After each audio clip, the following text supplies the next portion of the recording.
because they did show me sweet, they did show me a bakery, so you need to advertise a little bit more. And this is what I tell people all the time: show yourself making it or baking it or the process of it.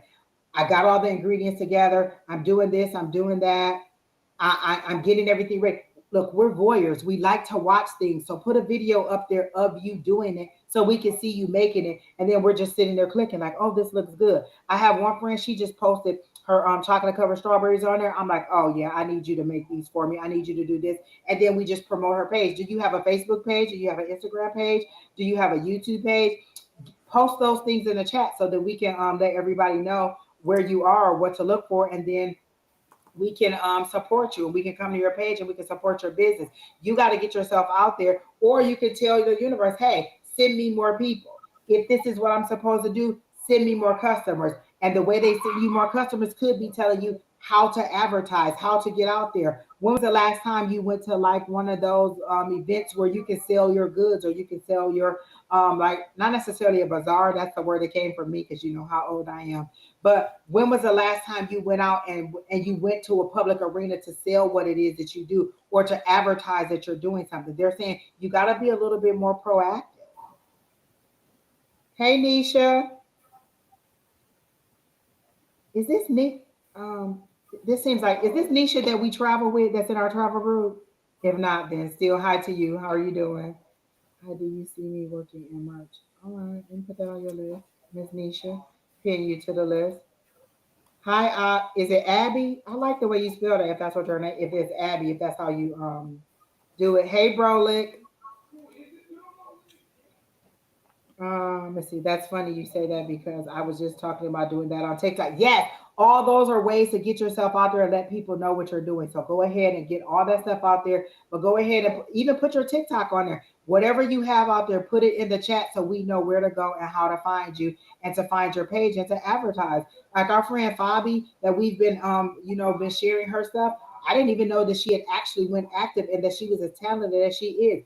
I already booked her to do my son's graduation cake in May. I wanted her to do something for his birthday, but she'll be out of town. But that's okay because come May, she's going to do his graduation cake, and she is the bomb. So go ahead and put She's the. an artist.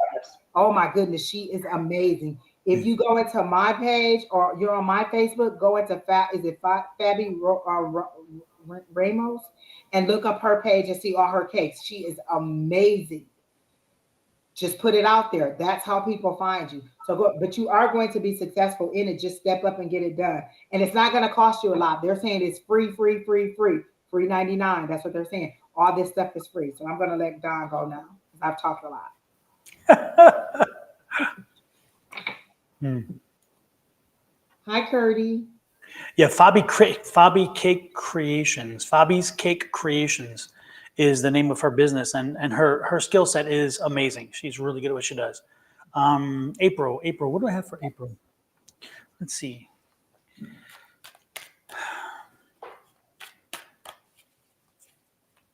Hey, Katie. How are you? Hi, Curdy.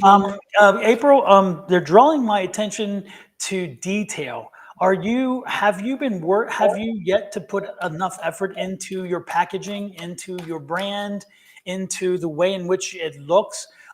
Especially when it comes to selling a product, sometimes no matter how wonderful the product is, if you can't get beyond the sight or the smell test, then you have a problem because you can't get the product sold. What I'm getting is again, pay attention, look at the detail in the work, and make sure that the branding, the wrapping, the packaging, all that stuff, make sure that is consistent with your branding. If you do not have a logo yet, you need to have one. If you do have a logo, then you need to be using that logo as much as you can, if not more than you can. Again, overuse it better than underuse it. Make sure that people recognize and connect to that logo, because connecting to that logo is the thing that I'm getting. Because again, I'm getting your issue is packaging is first part of the issue, and then the second part of the issue that I'm getting for you is accessibility. Again, how do they know you? Who do they know you? How can they find you? How do you use the people who've already bought some of your products to market your product for you? Do you have a continuation process? Do you create a ripple, or do you create a drop? Because if you create a drop, and that means the stone goes to the bottom and it does nothing more than sells one product, then you're not doing what you need to do. You need to create a ripple. You need to make sure that when that product sells, that ripple touches somebody else and somebody else and somebody else. So you need to make sure that you're building that networking that creates the ripple and not just the thug, because that thug is not going to do much for you. So those are the two things I'm getting for you. I'm getting in packaging and marketing, packaging and preparing the product so where it looks inviting, it looks cohesive, and branding everything. And then the second thing is once you do that, you need to create a marketing scheme that will help to create a rippling effect, and therefore letting whatever you set into motion continue to move toward. That's what I'm getting. And so focus on that is what I'm getting. Focus on in detail. Focus on detail. Okay. April, I think I asked you like 5 times to put something in there so we can connect to you. Put your Etsy page in there. Put something in there. We're trying to support you. We're trying to get you out there. Go ahead and put it in there so people can go. Put your Etsy page in here so we know how to contact you, so we can see what your product's for. And I don't want to hear, no, I'm not ready, because at least we have something to look forward to, or when you make that announcement, we can at least follow you and we'll know what you're doing. So put something out here for us to go ahead and know how to contact you, or where you are, or when we want product, or when we want whatever it is. So go ahead and put it in there in the chat so people will know what you're selling or what you're doing. Okay? Which is a prime example of that ripple effect. By being here, if you put that out there, more people will know about it, and those people might tell people. Again, and remember, these videos are evergreen. Even though we do them live, as they are now, they sit on YouTube. They sit wherever they were, and people catch up and see them in other times. There are some of my videos that have large numbers that they did not have large numbers when they were seen the first time.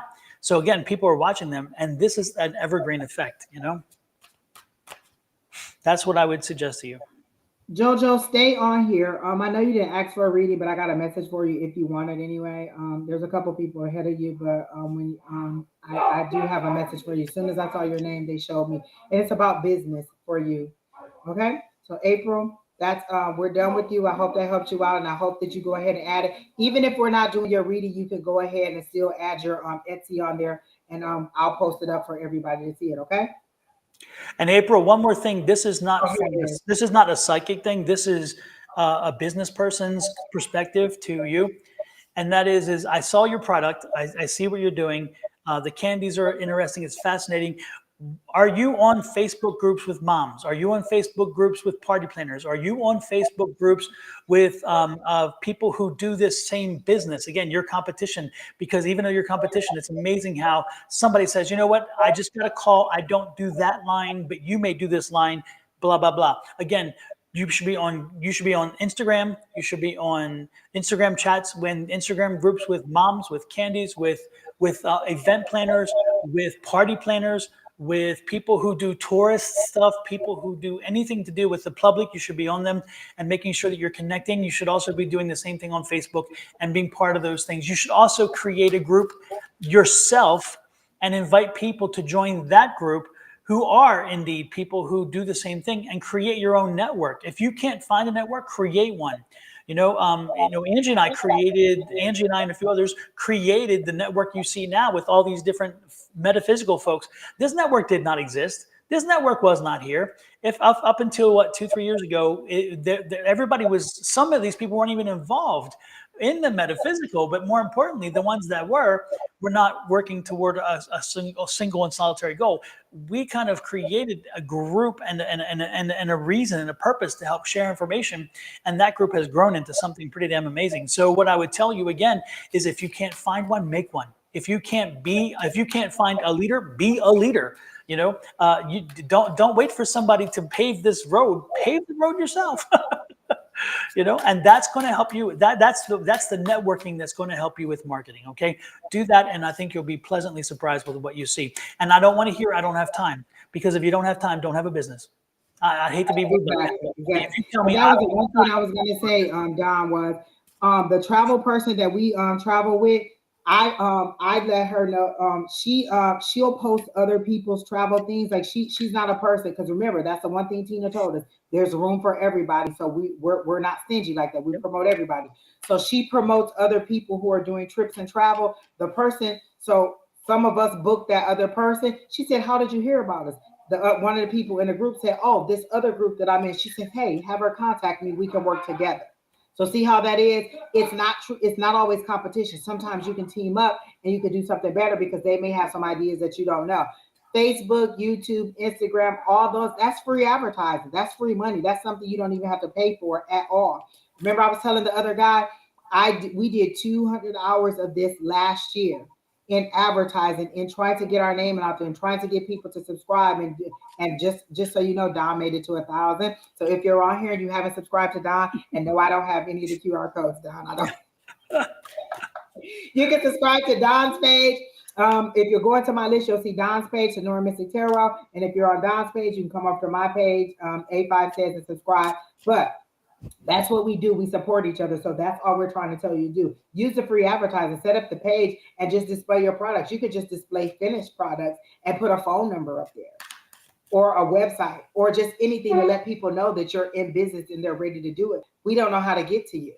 Like there was let me tell you the one thing that irritates me the most is when I go, like I see somebody's hair and I'll be like, "Oh, who did your hair? Blah blah blah." You got a phone number? Oh, they ain't got no website, they ain't got no Instagram, they ain't got no Facebook, they ain't got nothing, they ain't got no way for me to contact them, for me to see what it is that they do, or to look at their product, or to to be pulled in visually. We like to see, we like to see, we like to see. Is it a fluke that you did this one person's hair good, or are you really that good? Is it a fluke that you made these products this one time, or are you really good? Or what other ideas is it? Or what do I need to know about you? Maybe I want to know pricing. Maybe I want to know, how often you do this, or how to get in contact with you. Always set up at least at a minimum a Facebook and an Instagram page, and post pictures to show what your products was. Absolutely. Angie, I'll put up her page so people can see it on Etsy. Okay. Is it showing? Let me see. Show on screen. There it is. This is her page right here. Oh, look at us at the bottom. Is it big enough? Can you guys see it? Look at all the stuff she makes. Look how beautiful it is. So look, this is what you need to do. You can even just put pictures of this stuff up there and links to it on there. So this is April's page right here. This is her email. This is the link to get to her page. So go to her page, and then this is what you'll see. This is all the stuff. This is candy? Yeah. This is candy. Oh my gosh, April. Yeah. Yeah. The one thing I would suggest to you, April, looking from the outside in, is as I look at that page, I would have kids holding it, kids around the table, kids doing something with the candy. Enjoying Make it. the candy active. Make the candy part of a celebration. Bring the celebration into the event, the picture, because again, I saw like one person wearing something, but the rest is like there. Put it in a setting so where it's either in a party table, or there's people around it, or somebody holding it, or somebody whatever. Get some activity happening with the picture, so it raises it gives the people, it puts them in a setting. It gives them an idea. Okay. Yes. And then, like, there's stuff that happens at school. You could donate to a bake sale at school, and then, oh, there's my product. People know that I'm out there. Put a little card in there, put a little sash on there on how to contact you, or how to get free to orders. Or farmers markets and flea markets. For Valentine's Day, candy lays that I made. Mm-hmm. Farmers markets and flea markets on Saturdays and Sundays. Another perfect opportunity, One of the ladies that was at a flea market that me and Don went to, she just had these. And Don, I haven't forgot about these. She just had these flags at the psychic event that Don had. We probably did more promotion for her than she did, because we just loved them and wanted her to be out there. Just simple stuff that you don't think people would even like. And we all thought that she wasn't even charging enough for this little flag thing, and it's beautiful. She was selling them 3 for $10 for $4 each, and we were like, what? Oh, I just love to do it because it's just something that she loves, and it doesn't cost her a lot. Yep. So if it's something that you love, you'll have success with it. I immediately saw them saying, get on the success train. That was the first thing that they said. All aboard. It's time for you to pull yourself up there. Okay. Yep. All right. So the next person is Miss Sierra. You've been waiting for a long time. Are you still here, Sierra? And then after Sierra, we have Kay, Carlin Bakery, and Blueberry Bleach. Okay. So in that order. Sierra, the first thing I got for you is about damn time. It's about damn time. I feel like something's getting ready to break for you. I feel like you've been working towards something, and I do believe you felt a little stuck. I feel that you just felt like you really weren't making traction. You weren't getting traction, and therefore you weren't moving forward. And I think so I really do get the feeling of some frustration that would come with that, because you're like, when is it going to break free? When am I going to feel being the wind against my back instead of against my face, And I feel that that's coming, and I feel that that is right in front of you. What I would suggest to you, though, is I think that when it breaks free, from what I'm getting, it's going to be like whoosh. And so if I were you, I would be getting a lot of things in line right now to make sure that they're taken care of, because when it comes blowing in and it pushes you along, it's going to push you fast. And so you need to be caught up. You need to be ready for this. You need to be prepared, because again, once it starts moving, you're not going to have a lot of time to be looking back and cleaning up things. So get the things cleaned up now. Make sure that you're on top of things, so where when the wind blows at your back and pushes you along faster than you anticipated, that you don't have to be cleaning up old issues and straggling things, because you're not going to have the time for it. You will not have the time for it, and things will fall through the cracks. Okay, that's what I'm getting for you. Love it. I love it. Love it. It's funny because oh my gosh, I cannot stand. I love reading, but I just heard ooh la la la in that in the Fuji's that Fuji song so in the Lauren Hill voice. So I feel like there's a romanticness to it. So I feel like love is calling you. Are you paying attention? Are you listening to it? Like love is calling you, calling your name. Because I keep hearing ooh la la la over and over and over and over again. And so it's like love is calling you, but are you listening? And it doesn't have to necessarily. Nope. I was going to say it doesn't have to be romantic love, and they said absolutely yes, it is romantic love. And they showed me the Two of Cups, so it definitely is romantic love. I don't know if you're currently in a romantic situation, but they are showing me that love is calling you, but you're not really paying attention. It's like you're going about your day, and that's the best time for love to call you, is when you're not really out there. I'm ready to be in love. Who wants me? Who wants me? Who wants me? This is love calling you. You're just going about your regular old day, doing whatever you're supposed to be doing, and love is seeking you out. This is love chasing you, love finding you. So love is coming your way. So they want you to be aware and not to be off-putting. Like, sometimes if we're not ready for something, it's like, say you haven't dated in a long time, but then somebody says, "Hey, how you doing, beautiful?" You like, is this person trying to rob me? Is this person trying to? What do you want with me? Why are you reaching out to me? What do you want? And so they want you to be ready and be and understand that love is calling you, is coming out for you. Um, and then I think this is Kim, and it's a song, something about when love calls you. Something about calling your name. I think it's Kim, the person that I'm hearing, because I hear a grown man's voice singing it. But it's like, are you going to be ready when love calls you? So I do see a man coming your way.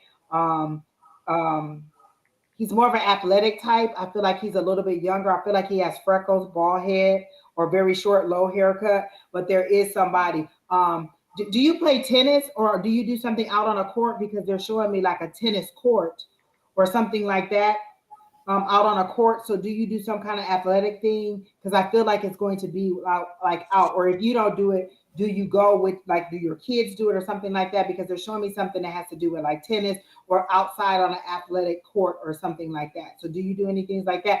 But it's just something where you're not paying attention, and then it's coming your way. So maybe they're just showing me that he's an athletic person, and he's coming your way. But it's coming. It said very soon, June. I definitely heard very soon, June. So by June, you should have met this person. They're not giving me a name, because if I tell you that his name is Carl, every time you meet a Carl, you'll wonder if his name is Carl. So they're not telling me his name. They're just saying he's coming, and that you should have met him by June, just to be open to it. Don't fall for every trick in the book. Still be mindful. Still use your logic, but be mindful and open to it. They're showing me you like a closed book. Like you close a book, like it's the book of love, and you close it and you put it up on a shelf, and this is them. This is spirit blowing the dust off the book, and they're trying to open the book, but you put a lock across it, and even spirit doesn't have the key to the lock, and so they're trying to open the book, and they're saying, "Open up to love." That's what's coming your way. So that's what I got for you. Okay. So I hope that helps you out, and I hope that's what you were looking for. Glad you're in here, Miss Sierra. And remember Absolutely. to like, share, comment, and subscribe on both sides for both of us. All right, Miss K, are you ready? Kay, are you still here? Harlem Bakery, you're next. Blueberry Bleach, and then Margaret, you're after that. And Abby or Curdy, you're after that. Okay. And then LMT said she was on the phone talking to Cliff, and he said hi. So hi to Oh, them. thank you. And then Angel Lovett, I got you on the list, and Vladimir, I got you on the list. Okay. So right, Miss K, are you still here, Kay? Because if not, we'll just go to somebody else. Harlem Bakery's here. We know you're here, honey. All right, Kay, you're not responding, so we're gonna go to the next person. All right, Harlem Bakery, here you go. She asked for a gym, and I won't even tell you what her backstory is. I'll just let you get into her energy and see.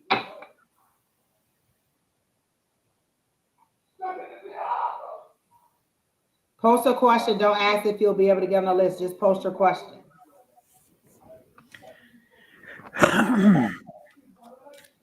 Harlem Bakery. I'm picking up child energy, kid energy. Um, let me see where this is taking me.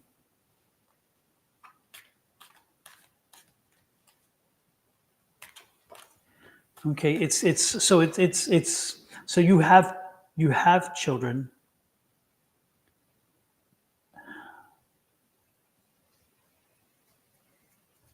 You have are your children older? Because I'm picking up. I don't know. Of course, I don't know your age, but are you have some older children? Are your children older, or do you have because again you have two, yeah, okay, but are they older children? Because I'm not picking up young ones. What I'm picking up is older energy, older children energy, and are these children who um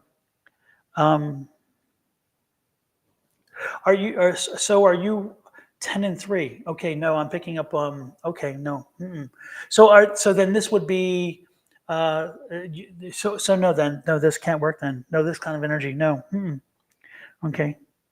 Do you have a sibling who passed as an older, was beyond like 10 but didn't quite make it into the 20s? Did you lose a sibling again somewhere that before they hit the 20s? Because I'm picking up some energy. I was not thinking it's present energy, but I'm wondering if this is somebody who's passed over. No. Okay. Then I let me work on that, Angie. I'm gonna try to figure this one out. I'm picking out again. There's something about kids, and there's something about a child, a middle child. It's like there's a middle child that's coming in, like a not middle child. I'm sorry, but a child in that age range that's coming in. An energy about a child of that age range coming in, and this child, the name is like it's a T. It's a damn. I don't know. It's a male. It's a male child, but again, it's not over 20, but it's over 10.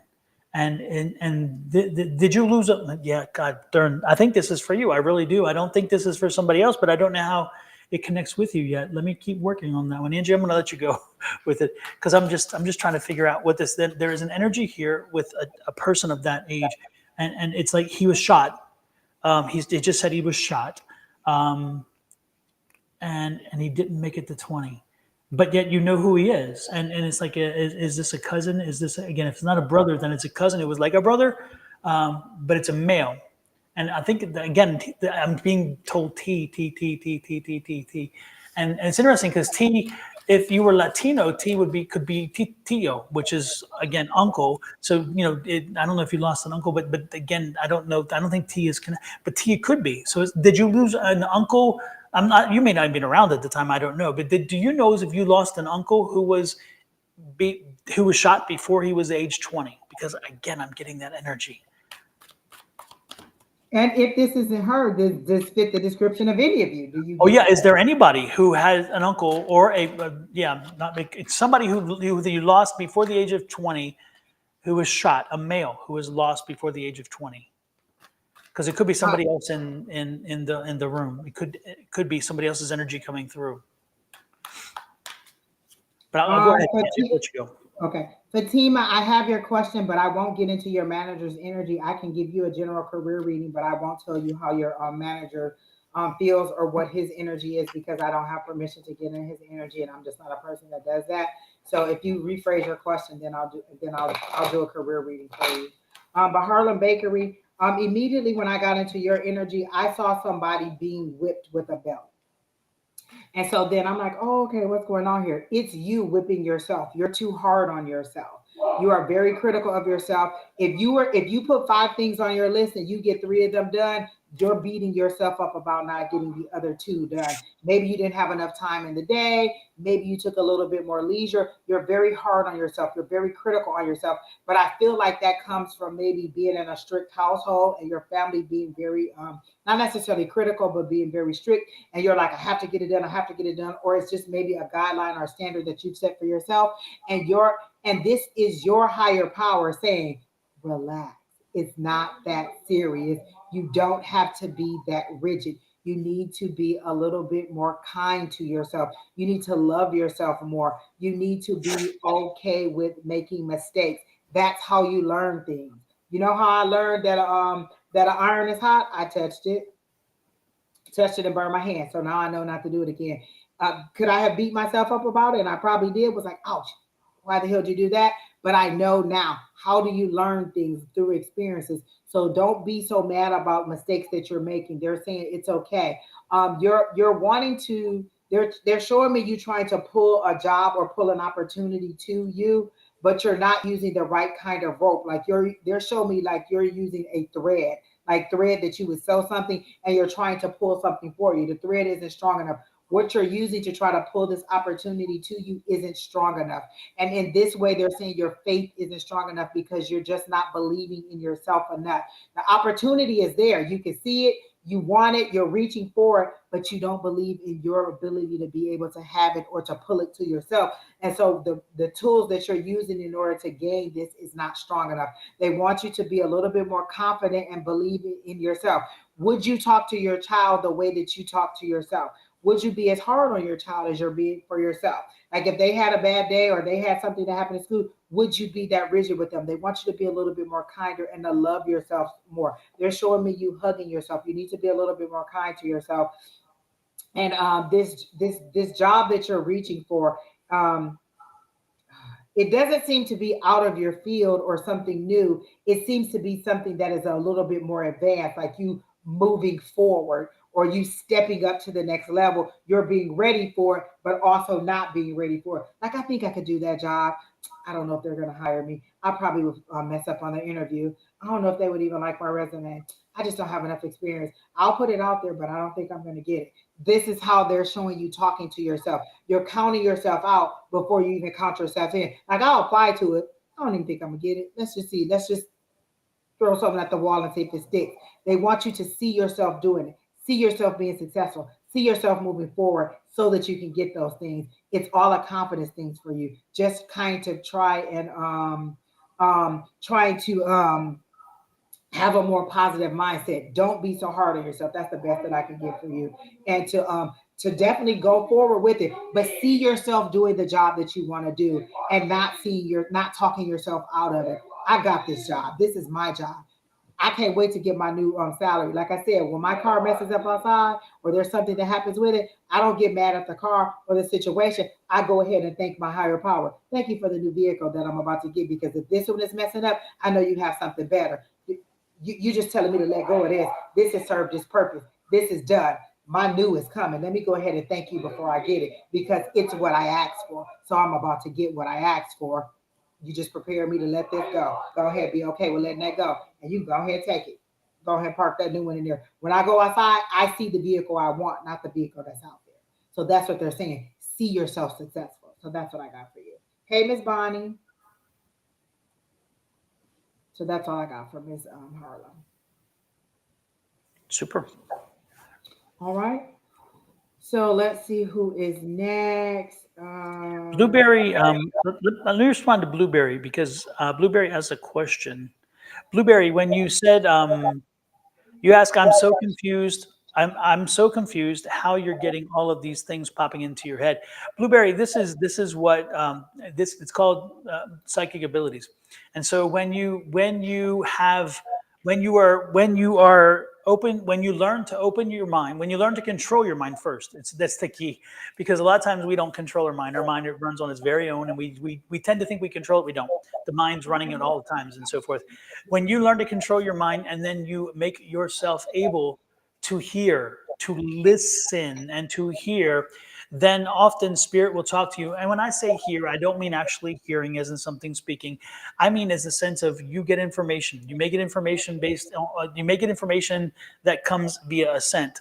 These are called your clairs. Okay, so you may get a clair, the scent, the scent, which is one of the clairs. You may get a hearing. You may actually hear something. You may get a vision, and therefore you visualize it. You may get an inkling of a symbol or something, or you get information that downloaded to you. Like again, claircognizance or whatever. Each of these clairs are different, but that information I was getting was given to me by spirit. There was a spirit here that was giving me this information for somebody who was here. Initially, I thought it was her because as soon as she came through, or as soon as we talked about her, that energy was here. He's still here. So the chances are very real that somebody here tonight or somebody he's drawing in will come through. And so he was communicating with me, but downloading information to me. And again, that's the psychic. That's what when you are psychic, that's the psychic process. And so when you see me getting information, I am a conduit. I am like the TV. The signal starts elsewhere. HBO, Max, or anything else. It starts elsewhere and comes through the TV to the person. Well, I'm the TV. I'm just delivering the message and the amplifier so they can hear it at their frequency because they can't seem to have that communication with the spirit on the other side. This is the same thing that we're doing with the cards. And when Angie and I read these cards, the cards do serve a purpose. They may start a dialogue, or they may help to make things more visual to people who are out there like you, who may seem confused because they think, oh, if it's not cards, then you don't know what you're doing. Well, you don't need the cards. Most people don't need most psychics don't need the cards, but the cards are a great visualization tool, or sometimes they help the communication start. They give you a place to start because sometimes there's so much information. You're like, where do I begin? Well, the cards say, hey, start here. So that's just a short, simple idea of where I was getting information from. I got the information from the fact that spirit was giving it to me and trusting it with me, and hoping that I can get it to the person it was meant to land on. But they were not here and have not stepped up yet. And so, and also, like, when you pose a question, I just go to your higher power and ask that question. Like, you're asking me, you want to know how she feels about you? Ask her. I don't get into other people's energy, so I'm not going to tap into her energy, because what if she doesn't want you to know? Like, if she came to me and asked you how, and asked the same question about you, would you want me to tell her all your thoughts about her? Like, I know how you feel about her. Would you want me to tell her the things that I'm seeing in my head that you're feeling about her? So think about that when you're asking me to probe into somebody else's head. Like, would you want them to be poked in your head? And I don't have her permission, so I don't know if she wants you to know. So I'm not gonna probe into her head, but I can give you a general reading on love and things like that. But I won't poke into her energy just because she didn't give me permission to be in her energy. Okay.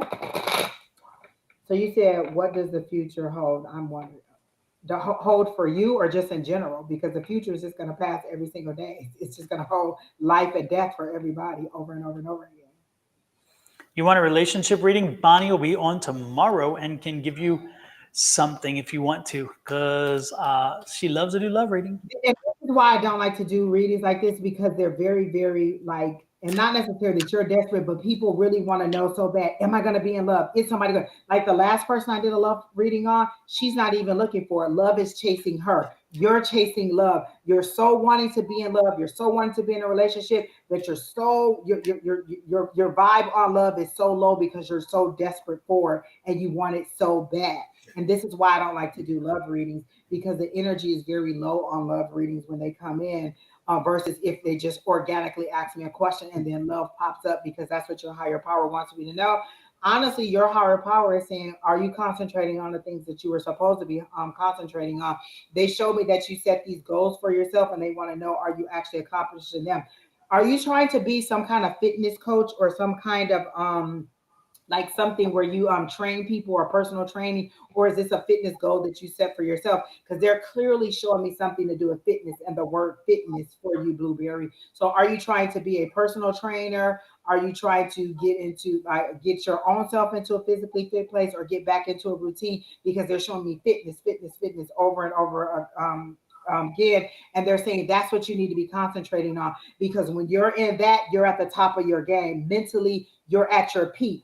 When you feel good about your body, when you feel like you're in that zone, that's where all your inspiration comes. That's where all your ideas come. Like when you get into that zone and you get that kind of endorphin rush and you release all that energy or from your workout, you have so much creativity in you. And if you would harness that energy after your workout and move forward, then you would be able to do so much more. They're saying that fitness goal and that endorphin high that you get directly would fall over to your career, and you would be able to and if you would concentrate on that and write those ideas down or just kind of give them some additional thought after your workout, you would be able to start the business that you want. You would be able to be a little bit more successful in your career. So these two are linked, because mentally you are at your peak. Like when you get into that gym or when you get into your workout zone, you get so much information, you get so many ideas, and you get so much creativity, but you just dismiss it and you don't do anything with it. They're saying that energy is being sent to you because that's your place where you're not in your logic anymore. That's where they can talk to you. That's where you're not throwing out what they're saying. Like they may have told you, hey, you can design shoes. And you're like, nobody trying to do that. Ain't nobody gonna buy no shoes that I design, because as soon as they gave you the idea, you threw it out of your head. And what they're saying is when you're in your zone and when you're doing good, all these ideas flow. And then if you would take those ideas and flesh them out and just kind of walk forward with them a little bit more, you could be way more successful. So use that fitness high to get you to that career success, because they show me you transitioning from where you are now to a more successful person. Like they actually show me you in a business suit and with a briefcase. Are you trying to get into investment or some kind of banking or some kind of money matters where you help people out that way too? Because they show me you with a briefcase and in a suit. So I feel like you're trying to get into some kind of financial sector or some kind of investing or something like that. That's what they're showing it to me. So is that true? Like you're trying to get into you're trying to break into some financial career or something like that?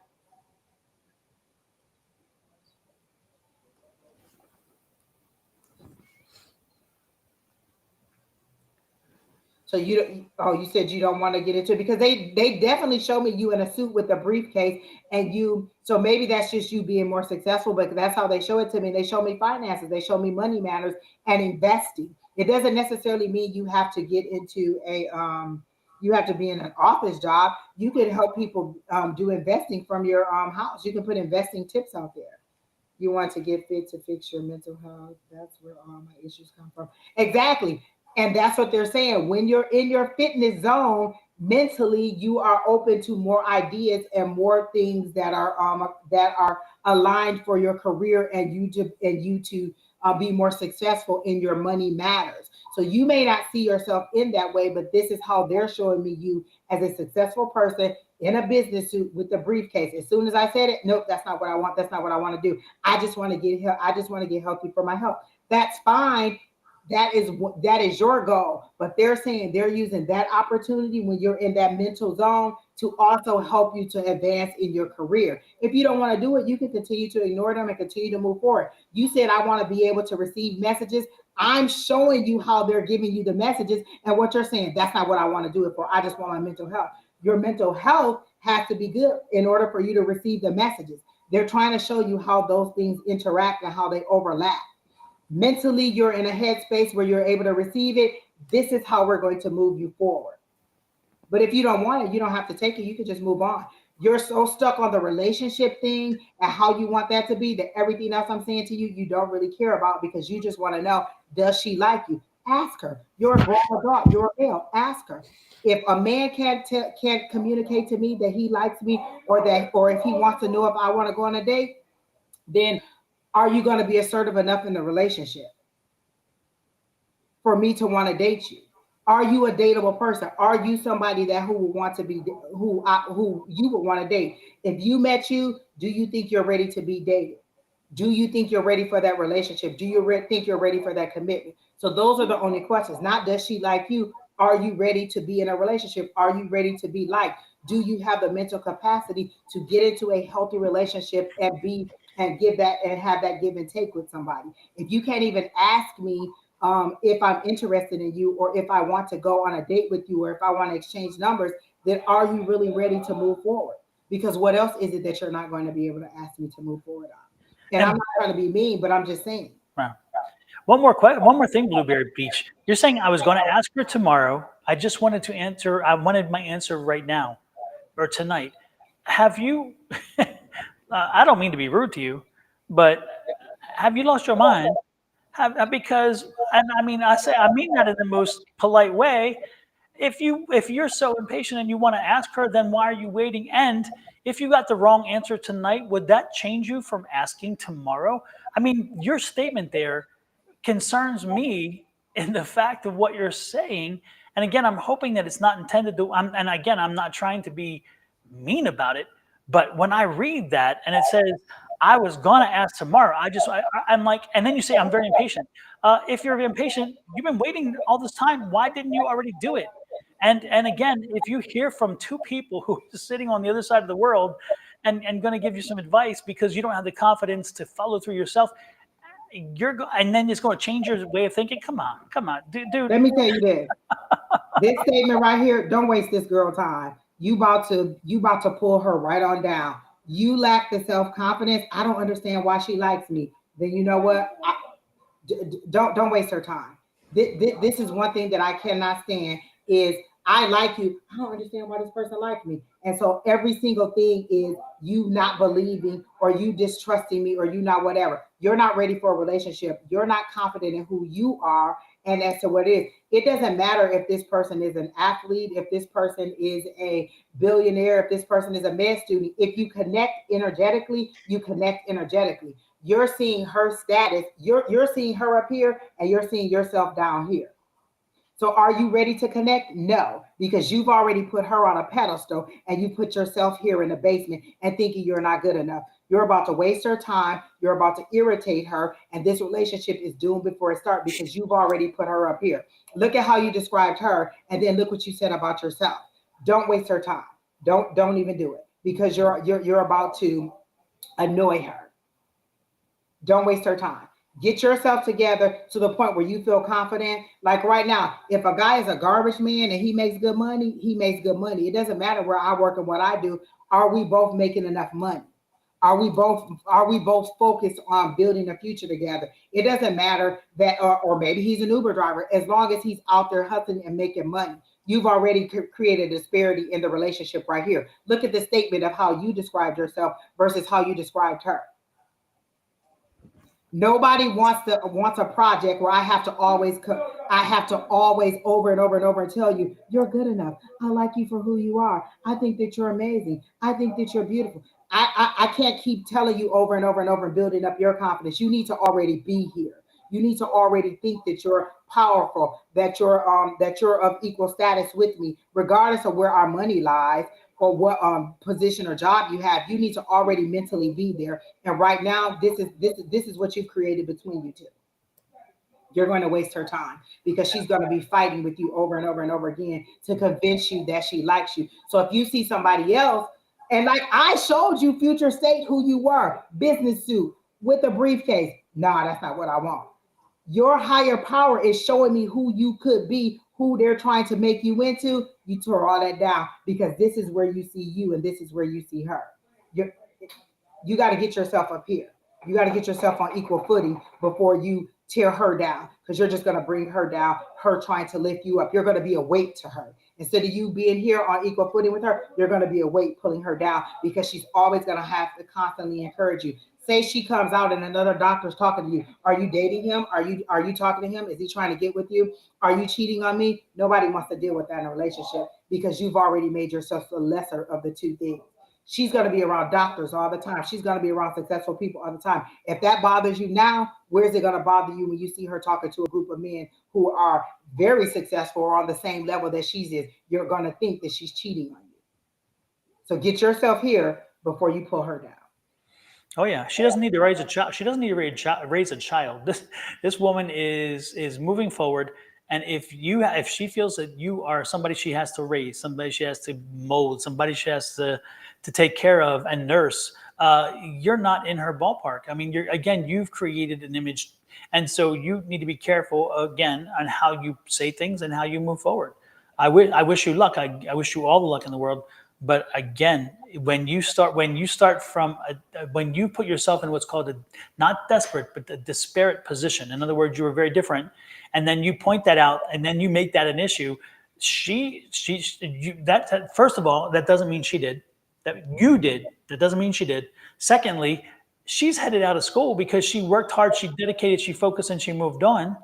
And so the last thing she's going to do is be looking behind and trying to pull somebody along with her. If she's moving forward, she doesn't need baggage. She doesn't need a brick. She doesn't need a stone.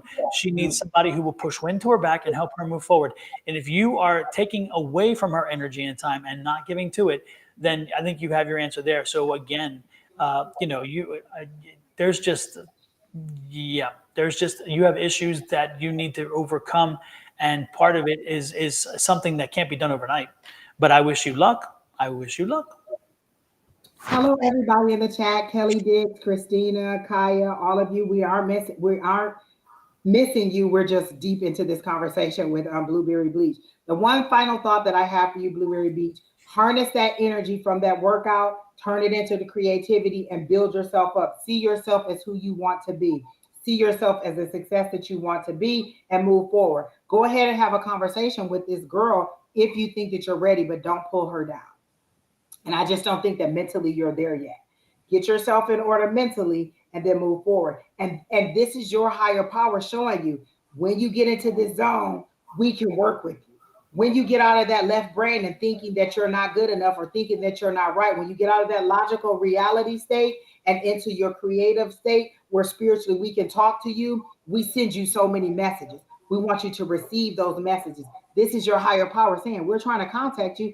Listen to us. And this is when we know that we can contact you best. It's while you're working out, while you're in that zone, while you're feeling successful. So harness that energy and all that time and think about all the ideas that come into you. And then as soon as you leave, journal, write it down, set a plan, do whatever you need to do in order to harness that energy, and then start following through. Start setting steps. Okay, while I was working out, I was thinking about I could start a YouTube channel. What do I need to do to start a YouTube channel? I need a laptop, or I need a phone, or I need a camera, and I need a microphone, and I need a YouTube page. You already got if you got the and then you get on there. So then you write that down. So each idea or each thing that they give you, look into that. They show me you in a business suit investing. Look that up and see if that's something that you're interested in. That could be something that they see for you that you don't see for you yet. Because a lot of times my higher power has to pull me to that space before I know that I'm ready to be in that space.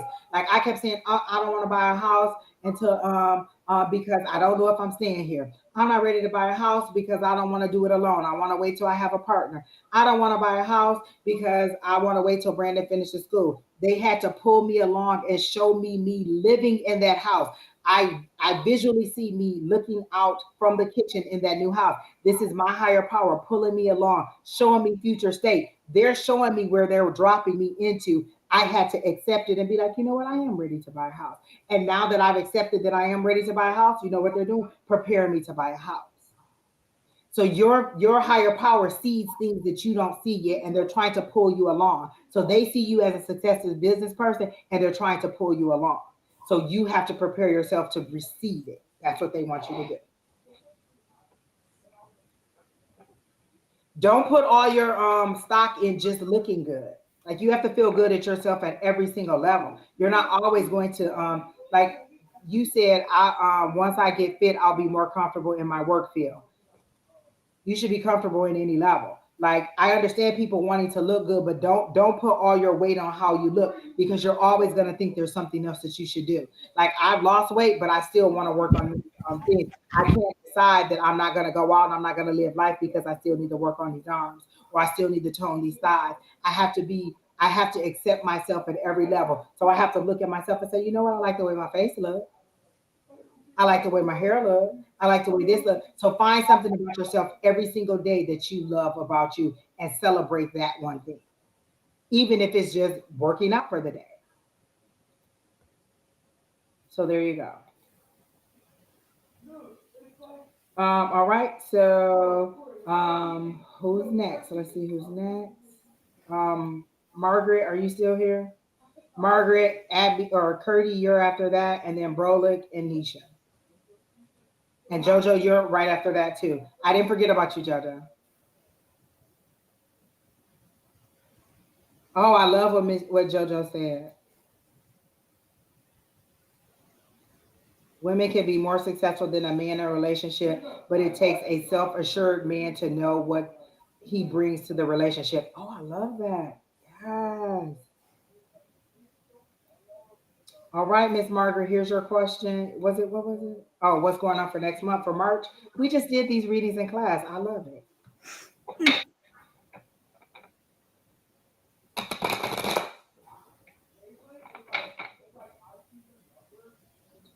Are you waiting on a decision, Miss Margaret? Something to do with a legal situation? Because I heard, here come the judge, here come the judge, here come the judge. And it's in a positive way, like the judge is coming in to give you this decision or this or settle this case for you. And it's in a good way. Like it feels like it's going to be in your favor. And they're showing me the justice card and it's tilted a little bit to the right. So I feel like that's in your favor. Like you felt like it's been tilted to the left side, like this person is gaining or that this person is having more luck than you're having. And it doesn't necessarily have to be a legal situation. It just could be a battle, a relationship situation, a family situation where you don't feel like you were on equal footing and and the favor was tilted in somebody else's favor, and now it's going to be tilted in your favor. So I see that you are the judgment, the settlement, whatever it is coming, and it's going to be in your favor. And I heard it's going to be more than what you thought it was going to be. They're showing me 200,000. I want to say 2 million. I don't know if that's correct, but I heard 200,000 first, and then I saw 2 million. So there seems to be a significant amount more than what you thought it was going to be in this situation. So whatever it is that you're waiting on the decision from, it's coming, and it's going to be better than what you thought it was going to be. I heard in the next 30 days, and then pay out maybe in the next 60 to 90 days is how they're showing it to me. Okay. So there you go. And this is Margaret. Yes.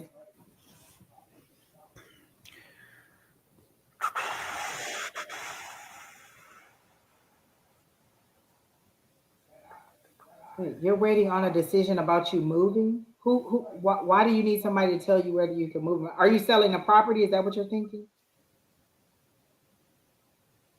Miss Cassandra, if there's a troll, just go ahead and report them because if not, I have to go on Facebook. You can go ahead and just block them or report them. I blocked them from the stream, but you probably can still see them on Facebook. Just report them. Oh, that must be my side then too. I'll look at it as well.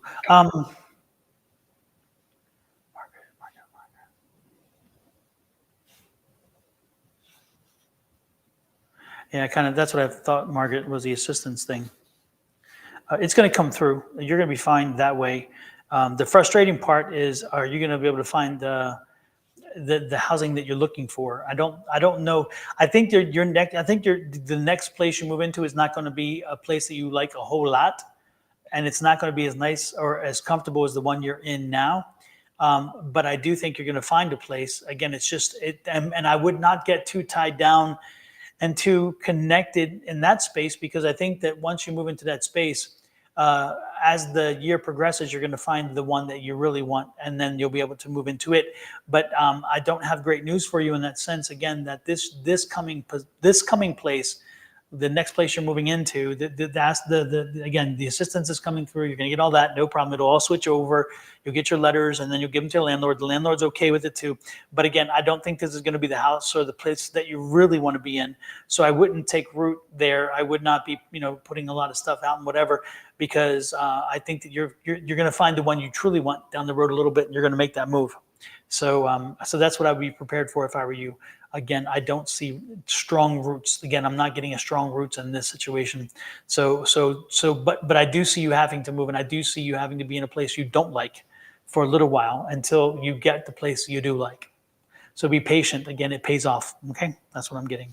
Yeah. Okay. And like I said, 60 to 90 days. Like I feel like the decision will come in 30 days, 60 to 90 days. You'll get the funds that you need to go ahead and move.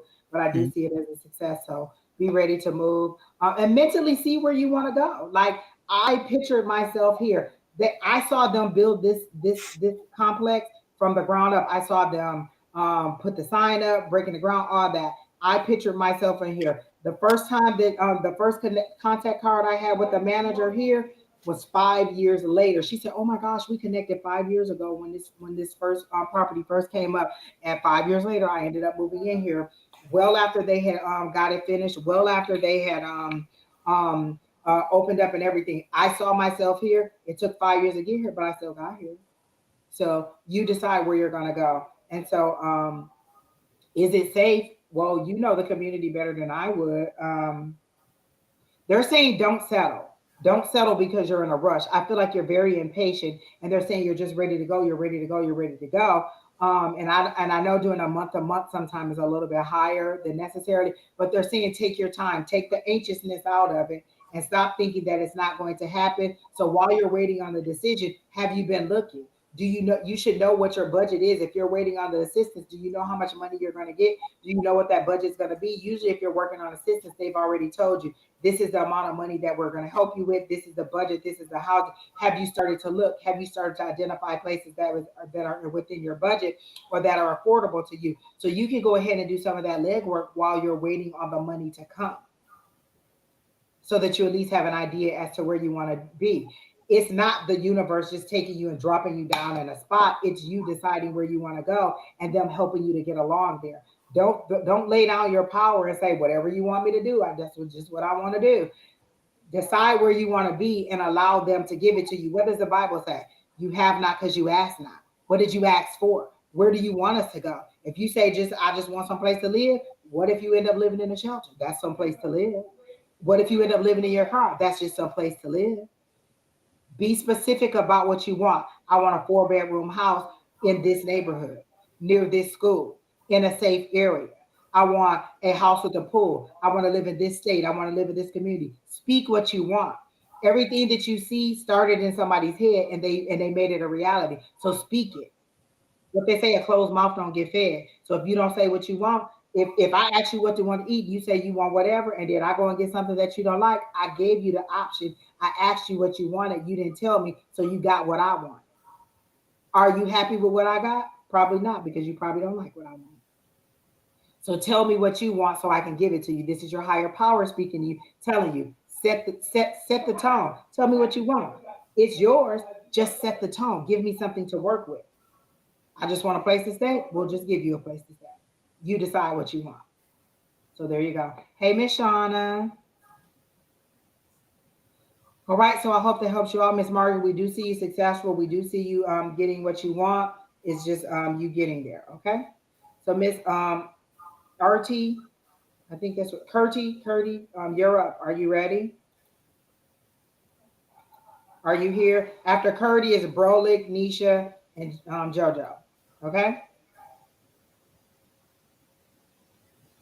If you're not here, then we're gonna move on. I can't wait to see you and Miss Shauna tomorrow because y'all are my Monday morning laughter. Listen, the 2 or 3 hours that y'all on, my work day go by so fast. I cannot wait to see y'all tomorrow. All right, Curdy, you're not answering, so we're gonna go to the next person. We're not waiting. Brolic, are you here? Nisha, are you here?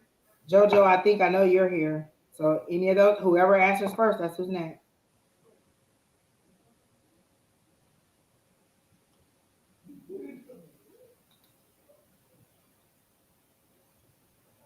All right, let's move on.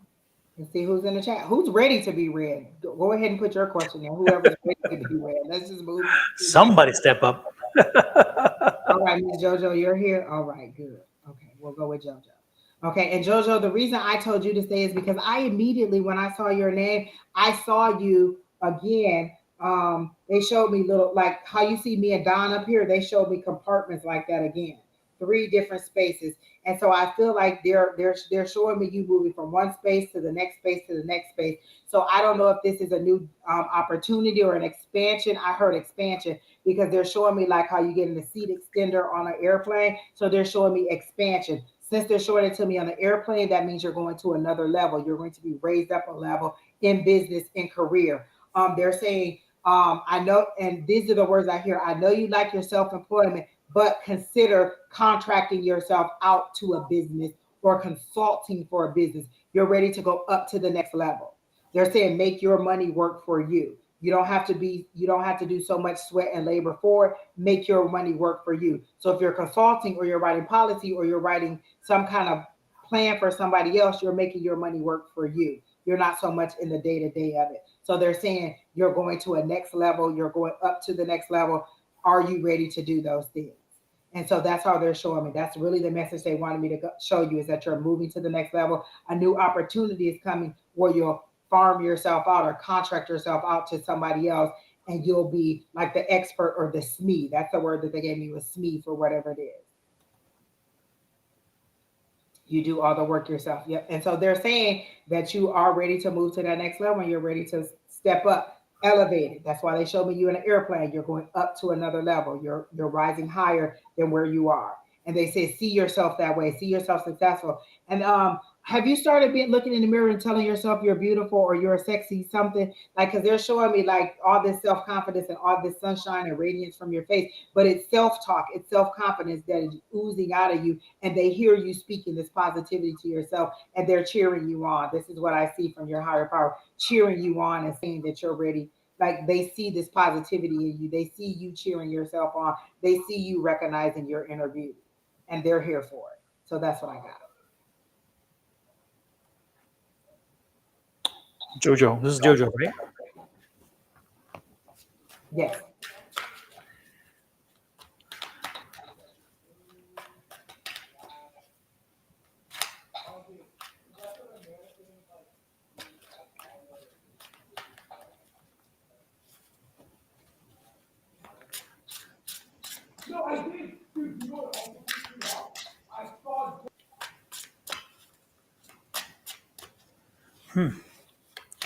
I'm trying to pick up trying to pick up the energy, Jojo. I'm trying to pick it up for you. I don't know why, but I'm getting blocked.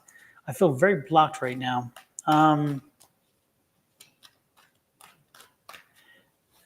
Which is interesting because usually Jojo's energy is so strong that I can pick up on it quite quickly.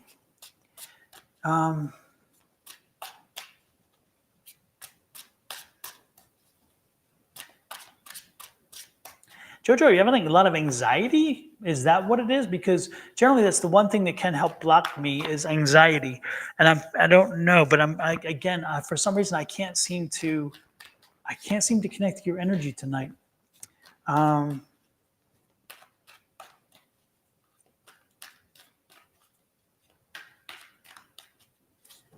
Yeah. Oh, I love that, JoJo. And your guys love that. They're saying that that is great. Yeah. Oh, jeez. Jojo, I'm useless to you tonight. I really am. For some reason, and it's interesting because I'm never useless for you because usually I can pick something up. But tonight, I just feel like there's a block here. There's a wall here. I'm not meant to be able to get through to get that energy tonight, which is crazy. I have not had that before with you. So, this is what you said. I see. Yeah. Well, I'm told, Jojo, I am told, don't go back. That card, I was just shuffling the cards and this card flew out as soon as I read that thing you just said. So look at that. Don't go back. No matter what, don't go back. You made your decision. You know what you wanted to do. And again, this card just flew out and it's like that. Don't go back card. Don't move backwards. Just keep moving forward. And so I'm guessing, I mean, yeah, that's the message it was meant to from the cards. I guess if I couldn't connect energy-wise, psychic-wise, the cards decided they were going to give me something at least. So I appreciate that, cards. Thank you so much. Long-term friends. You in the trash can later. I don't know. Oh no, these cards are wonderful, by the I way. had to do that the other day with Angel. I had to do that the other day with Angels. Like I've read her so many times. I was like, you know what? Let me go straight to the cards, and the cards was just like boom, boom, boom. And as Yeah. soon as they came out, the words, I was like, there it is. I was fighting too much with myself. And it's interesting, Jojo, the other card that was on the bottom here that I just stopped, I just got tired of frustrated with the energy not being in the cards even. And yet look at what's on the bottom of the deck, which is the overall energy. I love it because anytime it's on the bottom, it is the overall energy. And that overall energy is, this is your path. I mean, it just follow your path. You know what you have to do. You know where the path is leading you. You know where you're being drawn to do. Again, you're definitely being drawn not to go backwards, but move forward. So that means movement. And then look at this. We have underneath that is the Knight of Pentacles. And so you are moving forward. As you move forward and you are moving forward, it's going to be a slow and steady process. You see the leg's not high, so he's not running. It's just walking forward, but walking forward to, again, Pentacles, which is nice, which is happiness and abundance. So again, this is movement forward. This is being on your path because, again, it's where you're directed. And most importantly, don't go backwards. Just keep moving forward. And look at this. Again, that's the Get Moving card. That's the Three of Wands. That Three of Wands is in a business. It means get moving. Get moving. And then right underneath that, look at this. The Empress card. If you talk about newness, you're talking about birth, giving something, creating something, making something happen. I mean, what else can I tell you? These cards they just told the story that I could not connect to. It's amazing. They're telling you that this is part of your path, that you don't need to go backwards. Keep moving forward. You're on your path. Thirdly, again, as you move forward, you will see the abundance. It'll be a slow and steady climb, though. It's not going to be a quick, immediate thing. And again, this is get going. You've already made the plans. You've already done all the work planning. Get moving. This is the Get Moving card. And again, it's a journey. See the journey, the distance. So this is not going to be, again, a quick jump. But in the end, this is the Emperor. She's telling you you're going to work out really well for you. And again, you'll be able to create this. This is your creation. This is your baby. And this baby will produce for you because, again, it's your energy. So put your energy to it. Put your love into it. You're good. And they're also telling me that, like, on the path that you were on, you were going straight this way. The airplane, you're being raised up. Mm-hmm. Like you're no longer here. This was a slow and steady race, and it was good. But it would have taken you forever to go up. It would have been like climbing those steps in the Rocky movie. It would have took you forever to get up those steps. And they're saying, let's just help you to raise up a little bit. Let's take a different approach to it. We love your approach. We love your hard work. We love your commitment. We love your reliance on self. But let's cut some of this overhead is a word that they're saying, and allow somebody else to pour into you, and then we'll raise you up. And if you want to then go a different route on your own independence and doing it yourself, then this is the way we'll take you. But right now, let us pour into you, and then we're going to raise you up. So they're pulling you up from where you are instead of just allowing you to take that slow and steady road across. So it still is going to be a journey, but your journey is now up instead of just straight across. Yeah. So that's how they're showing. And it's interesting too, because the next thing came out, I took off of the top card, just a few. And the one thing that stuck out real quick was the Knight of Wands, which again is moving toward a job, a new opportunity. It's going to create change. It's not, again, it's going to create change. There's a death card. And this is you creating it. So again, you have changed your position. You've changed the job. You've changed it. And again, it's you created that, which is what you wanted to do. And with all the concern, you're still going to rise above. See that's the rising above card. So this will rise above. And ultimately, again, the workload, the work is coming to an end. The work that you know is coming again to an end. And it's a lot of work in front of you. A lot of work in front of you. I'm not going to sugarcoat it. But ultimately, look at this. The news is coming in. It's good news, good energy, good growth. Is this something about printing with this? Is this something about printing? I get printing. I get print. I get like colors. I get something. Is this having to do with images, putting images on something, doing something with colors and images? What is that? What this is? Because I'm seeing vibrant. I'm seeing images. I'm seeing like images, being put on something. I'm getting visual, vibrant type things. What is, if I could ask, what is this about? And you don't have to answer. They're also telling me that you're a new person, like you've transformed over the time. So it's time to take you into a new phase career-wise.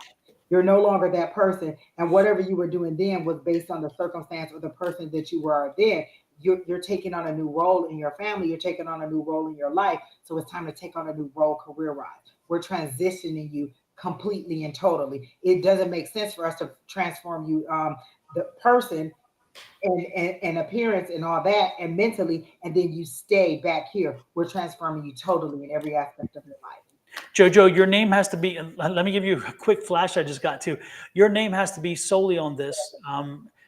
Make sure that you, as you create the documents for this, make sure that your name is on this, that you own this, and that you're not sharing ownership with, the idea wasn't created under, whatever situation, so therefore you own it and as you move forward, because I think that this is going to take off and do well. So I think you need to embrace this, but also again make sure that you own it and make sure that don't again. There's just Oh, I'm getting a question there, so it's again that's important. You own this, you move forward with it, and you put your stamp all over it. You put you all over it, and again use make sure that you have a great logo, and also make sure that you're the face of the product. That's the same thing I tell Shauna all the time. I think that personalization is important. there are, like you said, oils. Are you doing massage oils or healing oils or something to do with? And they're also showing me like hair oils and stuff like that to like heal people's scalp or heal people who have hair issues or anything like that. Have you ever thought of that? If not, that could be something that you could expand to, because they're showing. Remember, they showed me the expansion. They showed me the seatbelt expander. So they're showing me different states of it or how you can expand further out. Because as soon as I saw oils, I saw like massage oils and healing oils, and then I heard hair oils and treatments and things like that to help people to move forward. So yes, healing oils. So think about that hair situation too, or something like that. They're showing me things like that too. So they're saying think about all those different things or how you could expand and keep going. They're even showing me like soaps and things like that you create, like bar soaps and things like that. They're showing me further and further down the line how you keep expanding and keep going forward. Oh, it's all natural. Exactly. And Sure. that's what people are looking for. I was just online earlier looking at hair oils and things like that and all kinds of stuff that people are creating from their home. They're just putting their labels on it and putting it on home. And then they're just doing a video of them making it and how they do the production. I make the oils, I bottle the oils, I put my labels on it, I get the orders out and do it. And that's just what we see. And then we're like, oh, let me see what this is. Let me see what I want to do. So they're like, you have to think about that part too. How are you going to get your name out there? How are people going to know what you're doing? And if you ever want to come live and, show your products, feel free. Let me know. Oh, absolutely, absolutely. Yep, and Have give us you a already name. set up the Etsy store? Have you already set up, all those things? Like those are the things they're saying you got to be ready to hit the ground rolling. Because we'll throw you out there in a minute. Oh, she's about to have a store. Let's put her website up. You don't even have no product. We already got your website up. So just be ready. So that's what they're saying is to be ready for the wave of that's coming in for you. Oh, natural incense too. Okay, perfect. Oh, that sounds Nice. good, good, good. So I'm glad we got you in, Miss JoJo. So the next Oh, person. and Oh, go Jojo, Soul Source. Look up Soul Source, Soul Source Tarot Psychic Fairs. Look up Soul Source Tarot Psychic Fairs, because Soul Source is here in Arizona and also in California, and they're all along California. So it should be up at where you are as well, hopefully. And you can reach out to them if you need me to send you the contact information. I can, but reach out to them, and once you have your products, you can get a booth as a vendor there and sell your products, and that is a target audience right there for you. So I have a few connections in that regard that I will help you the best I can. I don't know them intimately, but I have already talked to them, and I've been invited to come and be a vendor there and so forth. So, and we have gone to their psychic fairs here, and they do a great job. And again, they have vendors, which is nice. So you may want to, when you are ready and you have product, I think that would be a good way to do it. Going to the audience. The audience is there. SoulSource brings them in. They have a great turnout.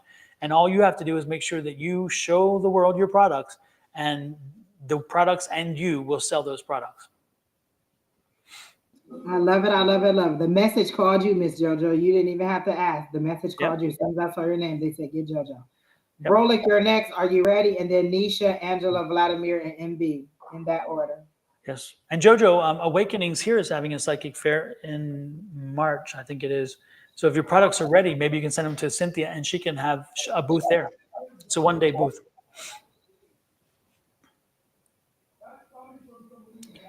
I like how she called her sister out. Get creating balance to help me at that shop.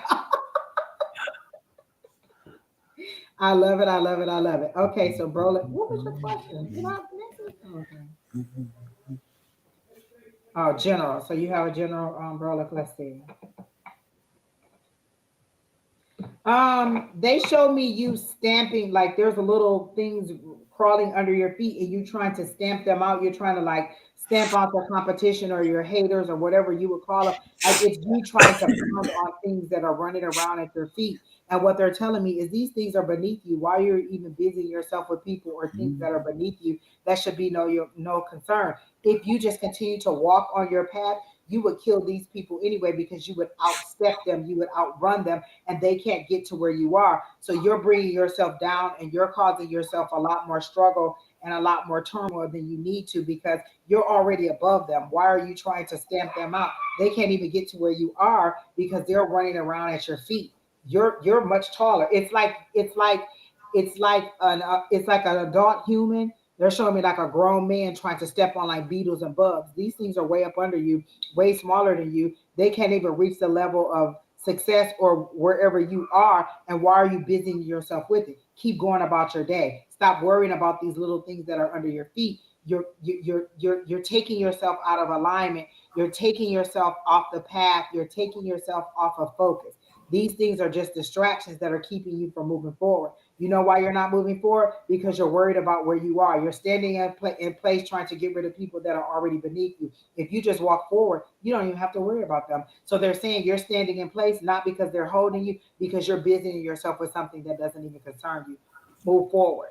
Your destination has been set to move forward. You're standing in place worrying about bugs on the ground, which are just annoyances when you could just walk forward. You're concerning yourself with things that are unnecessary or that don't even have any impact on what you're supposed to be doing. So what if this person doesn't like you? So what if this person says something bad about you? So what if this person thinks that you're not doing everything you are, or that you think that you're goody two shoes? Maybe you are goody two shoes. Maybe you are more successful. Those are the things that were afforded to you. You don't need to worry about those things that are beneath your feet.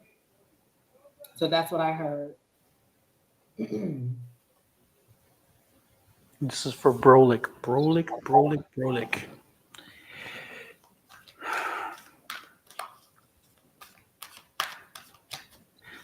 Brolik, what I'm getting for you is cut yourself some slack. It's interesting. I think you're harder on yourself than you need to be. Maybe you feel that that's justified, but I'm getting the feeling like you're a little too much on yourself. Are you having some economic? Are you having some? Are things tight economically? Because I feel like you're really restricting on things. You're restricted on things you do and can do. Maybe it's economics or whatever, but you don't have to pay for everything to get out and enjoy life. I'm being told that to get out there and get into life and get involved. But again, you don't need to do something. You don't have to spend money to do that, because I feel like part of what's holding you back is economics, and it's the fear of not having enough or whatever. And I'm being told that there are many things you can do to get into life, to get into the world, without writing a check for, using a credit card for. So I really do believe you need to get back into social networking, and you need to find a way to build your base of friends. Unfortunately, I get the feeling that some of your friends, some of people who you thought were friends, have turned out not to be so much, which has kind of put you in a situation where you have a trust problem. And I'm telling you, that happens. That's life. But you don't stop living because of that. What you do is you harden your shell, and you find ways in which you could have identified the situation, or were you blinded by it because you didn't want to see it. But again, now learn from that experience and teach yourself how to use that as you move forward to see what you need to see, be prepared, and most importantly, to help you navigate those waters. That's what friendships do. That's what relationships do. As you navigate your relationships and your friendships, not everybody is as who they believe, as you believe they were. The question is that as you identify who they are now, is that still somebody you want to be with? And if that's somebody you want to be around, and sometimes you do, sometimes you don't. And there's no bad or good there. It is what it is, and therefore you have to make that decision. And so, what I would suggest to you, very strongly suggest to you, is again reflect on what happened, reflect on the people who let you down, the people who proved not to be the people you thought they were, and look for the signals where you probably missed because you didn't want to see it or you couldn't see it. And sometimes the didn't want tos are harder than the couldn'ts, because the couldn'ts are, okay, I really didn't see it, where the didn't want to is like I ignored it because I was hoping for the best, which is again a kind of a stranger, uglier proposition. So learn from this, but get yourself back into life. Economics, don't worry about the money. The economics is not. Again, you can do things without economics. Okay, that's what I'm saying. That's what I got for you. One more thing, and Miss Bonnie says she loves your shirt, Don. Thank you, Bonnie. um, So the one thing they showed me was freedom. This Mhm. situation is giving you freedom. You're no longer weighed down. Like when I said these people are beneath you, these people are saying these little things. That's why they gave me those little things. He thinks he's too good. He thinks he's this, he's that. These are people that hurt your feelings by saying these things. Like, how could you say this? Like, why would you think this is I'm that way? What they're saying is we're giving you freedom. The sun card is freedom, achievement, success. This is giving you freedom. We're cutting those people loose. You don't need them no more. It hurts, it moves on. This is one thing I told my niece. This is something that I tell my son. This is something that I tell my nieces. You don't have to stay with the same group of people forever. It's good if you do, but if you outgrow these people, move on. Maybe they gave you whatever they needed to give you in that time and you move on. You don't have to stay in that network where you were in. You have to move forward. I've said this so many times. Don opens me up to so many different things that I would have never known had I not met him, just business wise, just how to plan financially, how to look forward to things.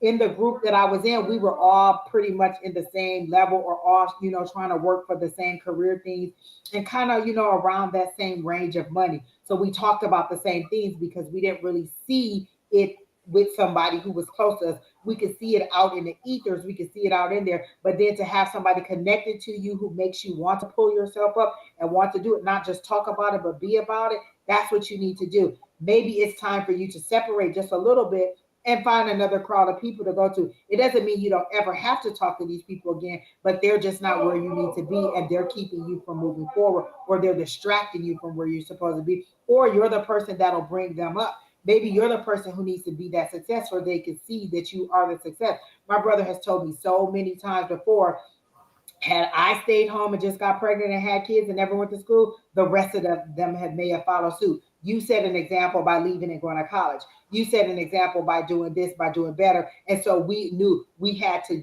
be just as good. We had to be better. We had to accomplish. We couldn't just sit there and be nothing.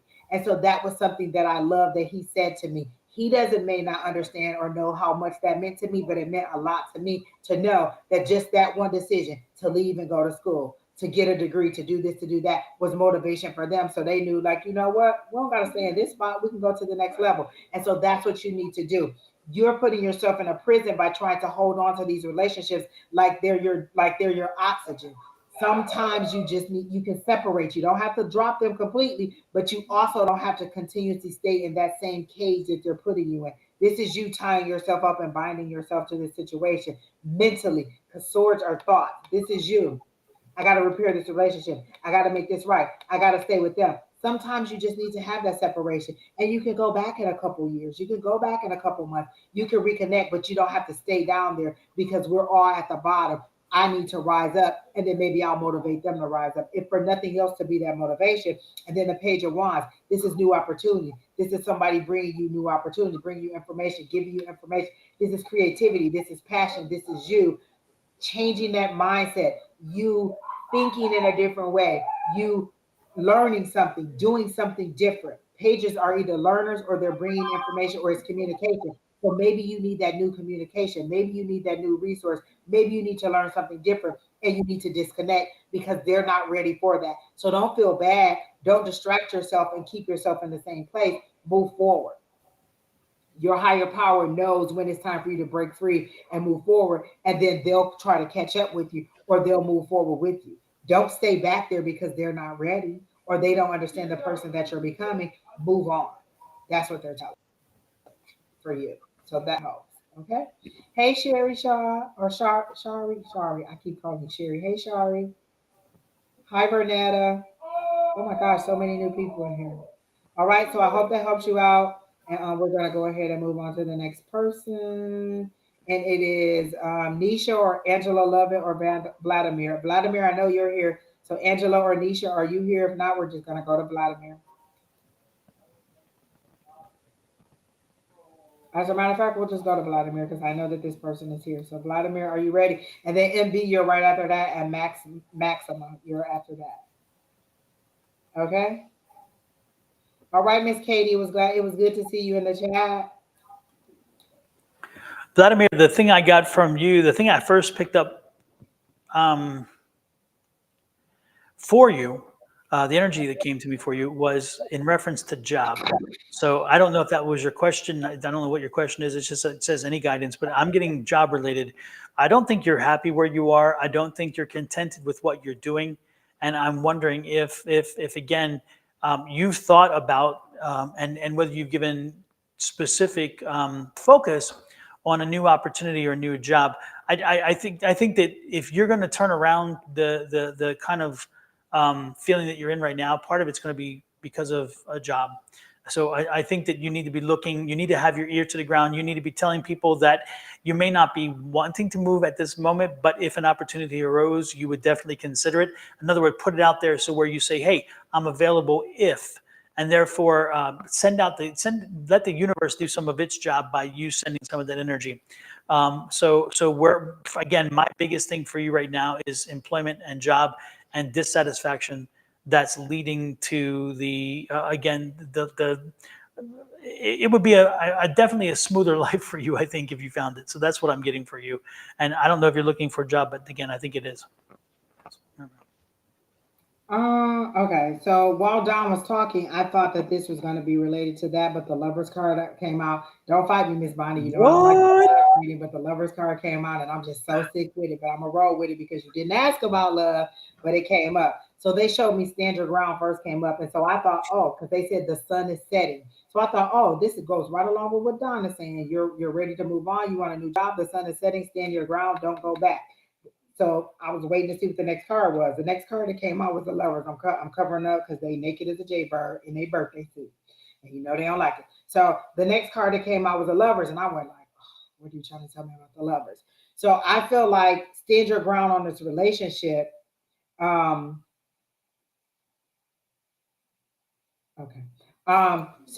They're showing me this relationship. So maybe the sun is setting on this relationship, or you're ending this relationship, and then they showed me a reunion. But I feel like it's somebody else that you want to be with. Like, okay, this is a current situation I'm in, but there's somebody else that I'm thinking about that I either knew from the past, or that I hooked up with the past, or that I know from the past. So I don't know if you're in a relationship, but they're making it seem like the sun is set on this situation and you're ready to move forward on this situation, and then you're in a hangman position because you're not ready to make a decision on it. Like you're like, oh, what should I do? How should I move forward? And so they're showing me the sun is set on this. Stand your ground. You're ready to move on. Go ahead and move on. Stand your ground on this. Go ahead and move on. This situation is like, it's the sun is set. It is what it is. No love lost, or maybe this person is a little bit more into you, but you're just not. Like you seem to be bored with it. Like, and I don't know if this person is super shallow, or this person is just like a money person, or saw you as their purse or their bag, but you're kind of bored with them. You're kind of over that situation. And you're thinking, hey, I could go back to this person. And this is something that I kind of really like, or that I kind of really want to go back to, or that I've been thinking, or maybe you saw this person in passing, but for some reason, this person has come up, and this is that reunion card, but this is also that, that celebration card with family and friends and something like that. So I feel like maybe you're trying to spin the block on somebody, and you're ready to move forward. And so this is you thinking like, what should I do? Like, I don't really want to hurt this person's feeling, but I'm just not really feeling it. So who do you want to make happy? Like, are you going to stay in this relationship and keep this person like happy, or what you think may be happy, or you're going to move on and make yourself happy?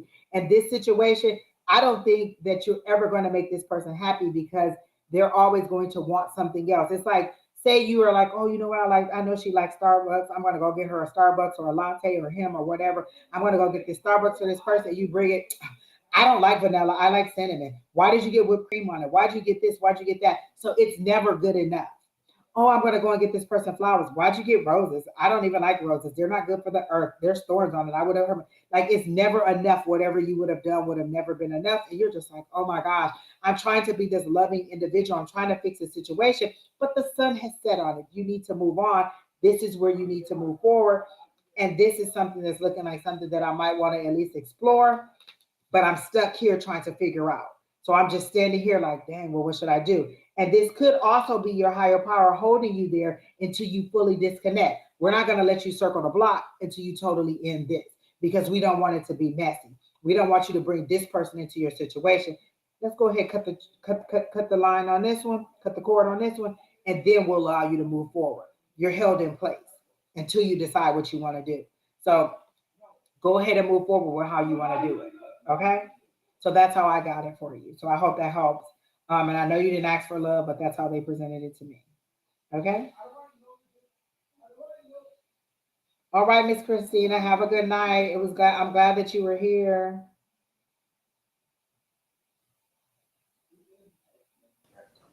You Who's got to next? circle that career. Either way, don't. But they're saying don't let the opportunity pass you by. They're saying two things are possible at once. You can do two things at once. You can walk and chew bubble gum at the same time.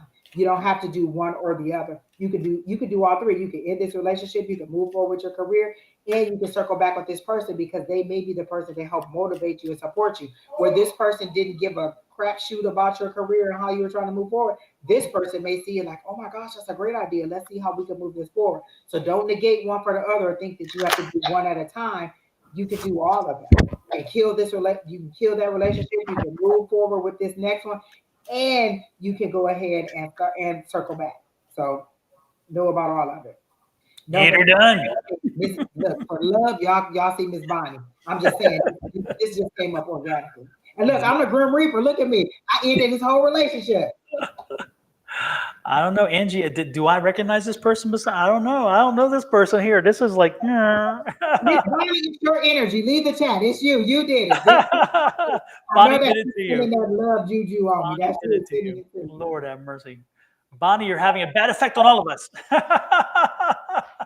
So, all right, Vladimir, I hope that helps you. And I was so excited. Like, your energy is so vibrant. Like, what's to come for you is so much more than what you were. Like, when I first got into your energy, it was kind of like, oh my gosh, iffy, blah, blah, blah. But now it's so upbeat. And so maybe I think you even had a mindset change. Like, you know what? She right. I can do that. I'm better than this. I ain't got to stick in this pain. I ain't got to keep being a punching bag for this person. I can do all these things because your energy immediately elevated. And being in your energy is now joyful and optimistic. Like you're thinking about the future in an optimistic way. Okay. That's the key word, optimistic. Yep, Optimistic. I absolutely. love it, love it, love it. Okay. So Nisha never responded. Angel Lovett never responded. So Vladimir, we just finished. MB, I know you're here. Maxima and Fatima, if you're both still here, you're after Miss MB. Okay. Miss MB, are you ready?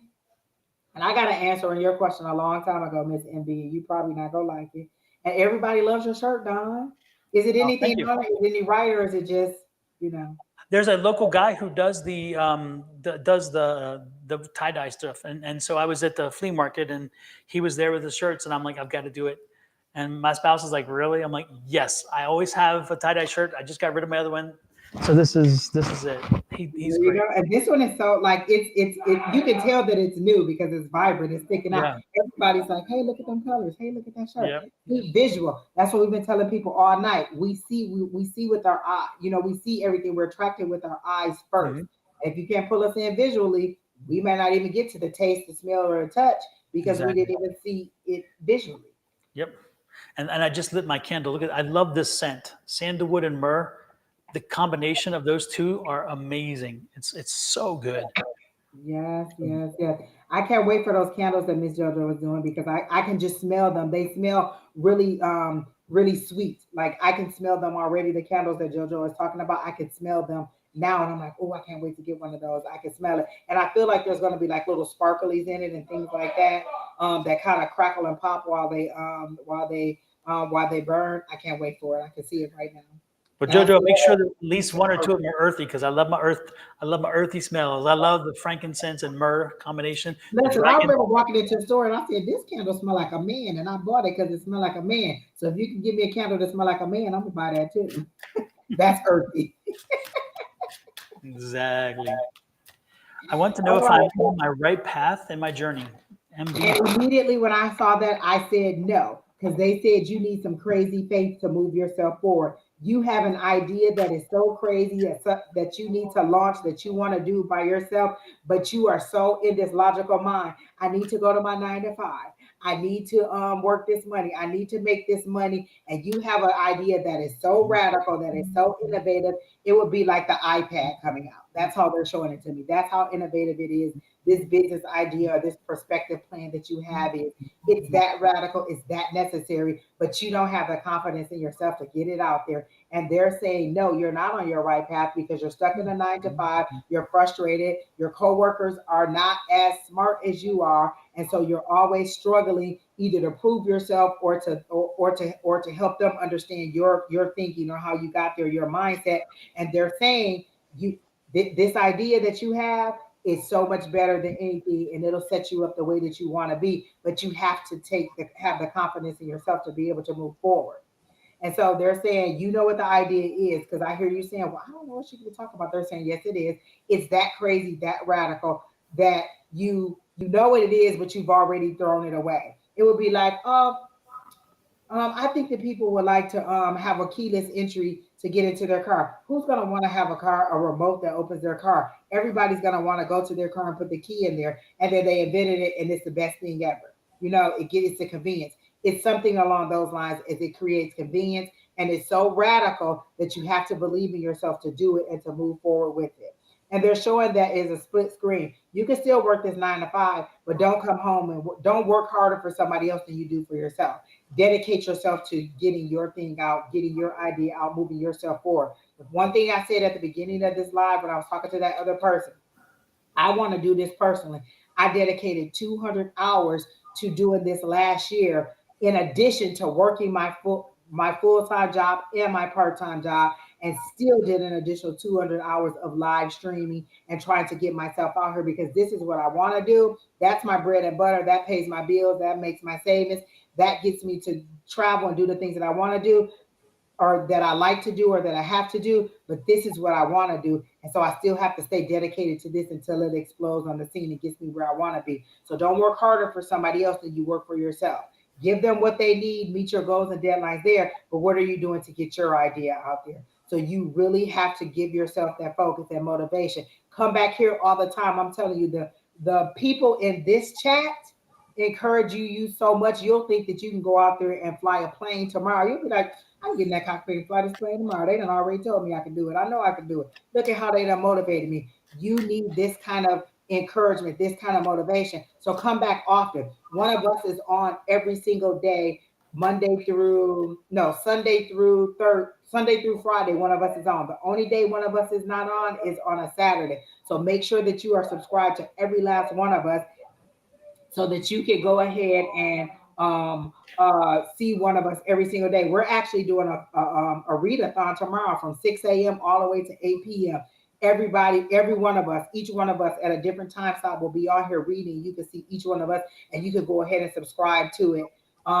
And you can go ahead and subscribe to each one of us. And every time we come on, you'll get the alert. But we're so motivating. Sometimes you need that tribe to support you, to tell you, girl, you can do it. You can do that eyelash line. You could do that hairline. You could do that makeup line. You could do it. You could do it. You could do it. Versus somebody saying, well, I don't know. I wouldn't give up my job for that like that.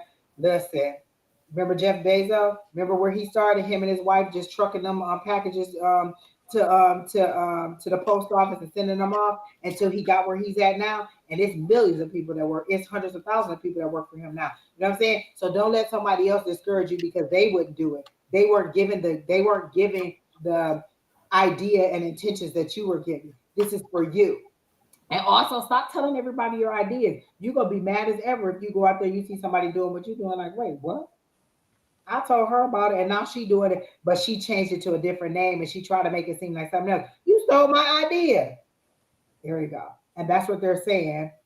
It said, I'm a hairstylist and I moved to a 9 to 5. Exactly. Girl, let me tell you something. Come on out here to Arizona because we need some people who can do some hair. Do you make you make wigs, you do extensions, you do stuff like that? Look, where your page at? Put your page up. You got a page?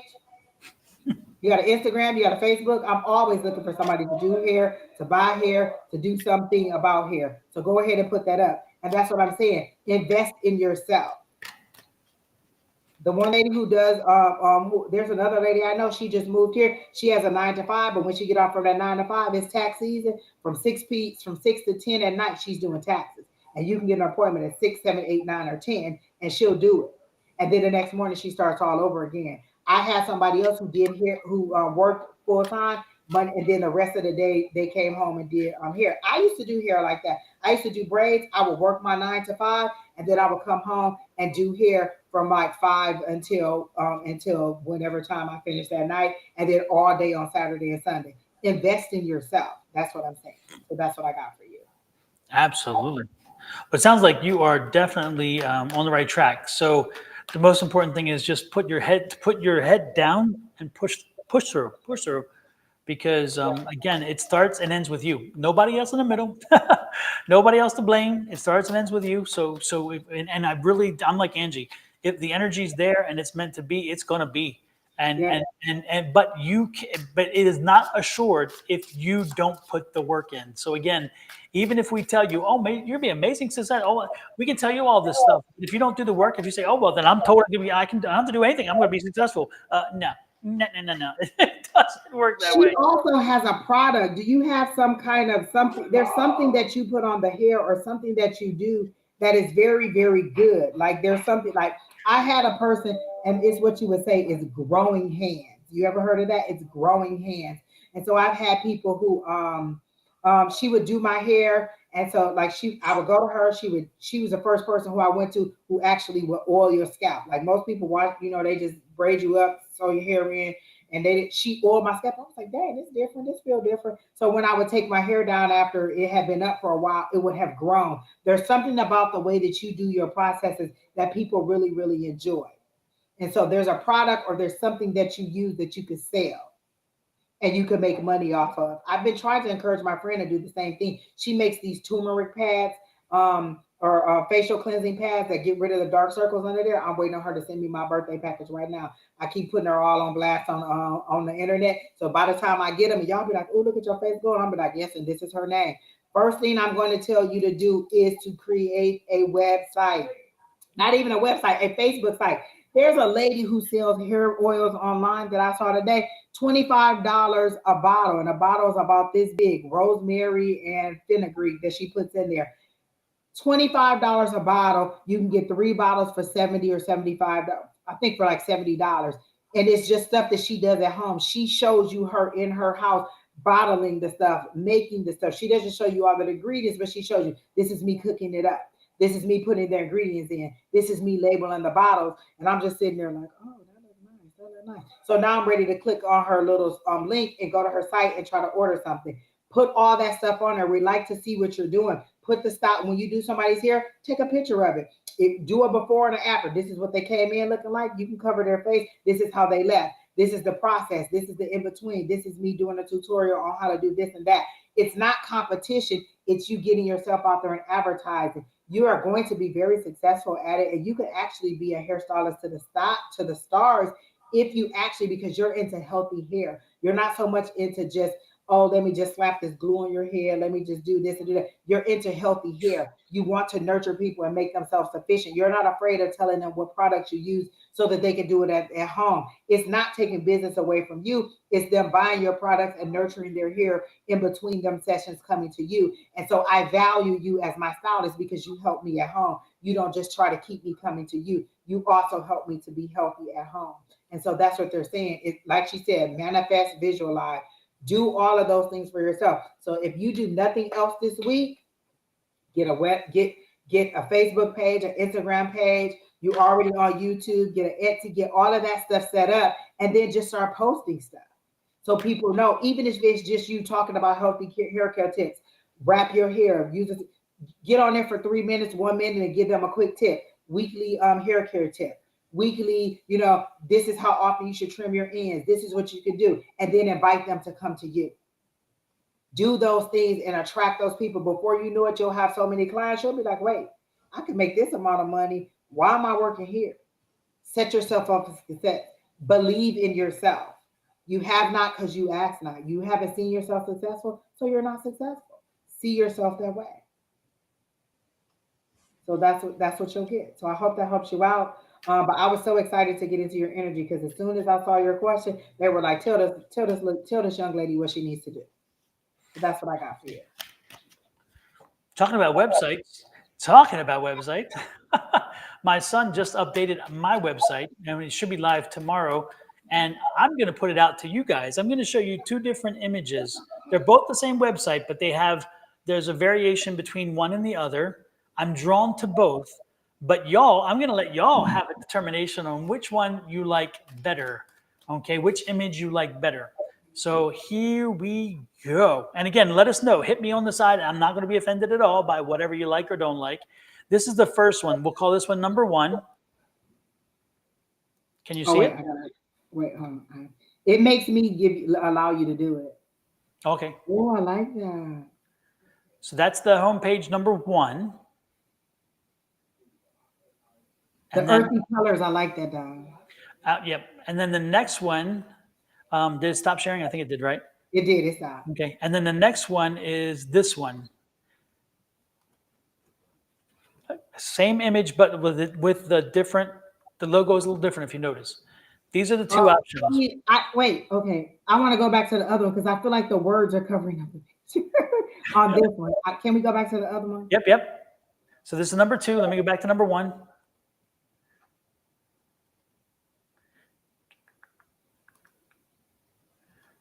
And number 1 doesn't have all the white around it. I mean, when it's done, it'll look like number 2 with all the words and stuff. Oh, the same thing. I don't know. Oh my gosh.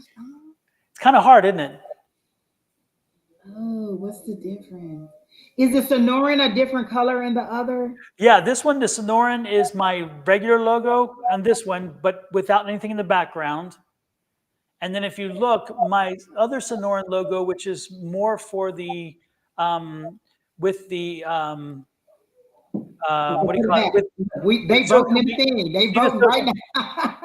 See the social media button?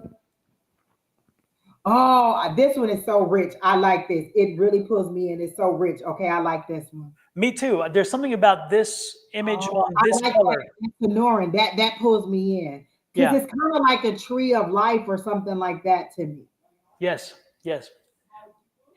So I think this is the thing. And then, of course, this is the about me and everything else and my products and readings. But and then some people who gave me feedback already, which is nice. I love this one, definitely. I love this one. Super. Oh, see, Miss Bonnie says she liked the moon phases. That's what that is, moon phases. I like that. I like this one. This is my favorite. Mm-hmm. So when you have a chance, let me know which one you guys like. We're putting it in the chat. Let's see, we got some 1s, we got some 2s. I like number 2 myself because the colors just look good to me. I like the way it looks. Miss Linda was drawn to number 1, but she loves them both. Tim Buck said me too. Me too what, Tim Buck? You like number 2 or number 1? I love that, Don. That's nice. I like it. Yeah, Michael did a great job. Great job. MB, also you can just go to where did I go to get blogspot.com. That's where I went and I just logged in through my Google page and they have so many different, if you're not really a guru at setting up your website, you want something very simple until you can afford to have somebody do it. You can also go and to blogspot.com and set it up and then design it for however you want it to be. Okay, so that's another place too. All so right? when you all said number 1, let me make sure I understand what number 1 was. When a lot of you said number 1, number 1 was the circle with the moon, or was it the other one? Number 1 was the one with your regular logo with the look. It looks like the coyote or the. Okay. Mm-hmm. That was number 1, right? That's what I'm thinking, but I'm not. Yeah. I'm just making sure that number 1. That was our number 1. Yeah. Okay. And then number 2 was the moon phases, the darker one. That's the one that I was drawn to. Mm-hmm. The richer tones. Mm-hmm. Okay, yeah. $10 said number two. He liked that too. Okay. All right, that was Thank perfect. y'all. Appreciate that. All right. And so Maxima, you're next. And then Fatima, if you're still here. All right. No, we're not doing the question. Oh, No. while we load people up, by the way, soon enough you'll be hearing. I'll let you know when it happens. But I recorded last night. I was not able to go to class last night because I was recording a podcast, a national podcast, which will be out probably within about 3 weeks. And it's about my new book, which will come out in 4 weeks. It's going to come out on the 31st of March. So anyway, so that podcast will come out when it goes live. I'll make sure I share the news with you. And I have 2 more podcasts lined up for people who want to also have me interviewed, which is very cool. I'm looking forward to it. One national, one local, and I'll keep you abreast of those as well. So I'm really excited that people want to at least hear what I'm talking about when it comes to affirmations, and that's what the book is on: affirmations. I love it. I love it. Yeah. Expanding. This is what I'm talking about, people. Expanding. Don is expanding. It makes us all expand. We all are exposed to something new. How did I get on live? Don came on live and just started on live. And then here we all are. There's a whole squad of us who are on every single day dispensing readings to you all because Don was brave enough to come on live himself and pulled us all along with him. So, you know what I'm saying? It's your circle. Is your circle a cage or is it someone that is elevating you and pulling you to the next level? So, know who your circle is. Know that. Okay? It's 811 for you, Miss Linda. It's 911 for me, which is 911, which is an emergency. So that means pay attention, people. Pay attention. Let's not let this go off the rails. Yeah, exactly, Miss Bonnie. Your tribe. Max Look, Max Max Ma, here all the time. yeah, and Max Ma, the one thing that I can tell you is, you say yes, I need more friends like y'all. I can tell you what, the- we made it happen, and you can make it happen. So it is not a situation where where it just fell into place. It didn't just fall into place. We got out there, we started connecting to each other, we started networking with each other, and then we built this group of folks one piece at a time, putting the work in. Being a friend is hard work sometimes. Being I mean, because sometimes when you're not up to lifting the water for them, as a friend, you still have to lift the water from time to time. It's part of the job. And there's times where you have to say, damn, I'm just not prepared, but yet you still step up. It is not easy. But when you put the work in to be a true friend, when you put the work in to be the ally that everybody else is needing and wanting, you know what? I'm telling you, when your turn comes and you need them to pull the water for you and carry the water for you, they step up because they're like, you know what? You did it for us. If you did it for us, that's the least we can do for you. And that's the good part. And you don't do it just for them to carry your water. That's not why you do it. But it's nice to know that when you put the work out there, it's nice to know that people do reciprocate in kind when you need it. But you have to build it. It doesn't just simply happen, and it's not just because you wanted to and you think it or whatever. You have to create the network. And if I had not found Meetup and had gone to Tina's, I would never have met Angie and Kina, and none of this would have ever even come into place. Well, I mean, you can't say it wouldn't. We don't know, but the point is that nexus was Tina's, which is our mentor, her And we're Monday always night praising her. years ago. And by us connecting and then saying, hey, what else can we do with this? It's like Monday wasn't enough. We're like, there's got to be something for the rest of the week.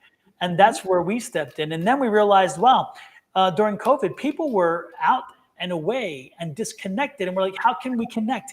How can we help to get those folks involved? And because they shouldn't have to pay a price for not being able to enter someplace physically, that doesn't mean there's not other possibilities. And so happened, that's the group.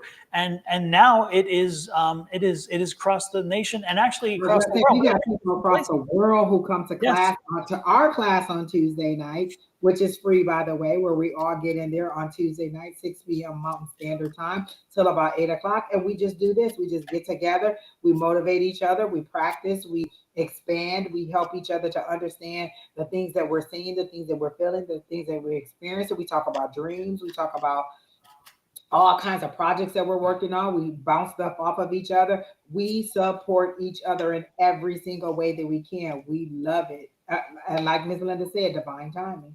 And so we help motivate each other, and that's what you need sometimes, just a circle of friends. A lot of people come and just be in our chat because it's just positive. A lot of times I'll listen to all the rest of their lives because it's just fun, lighthearted laughter, and it's me filling my head with something different than social media or the news or something on TV. It's a different thing. You program your mind to what you want it to be or what you want it to see.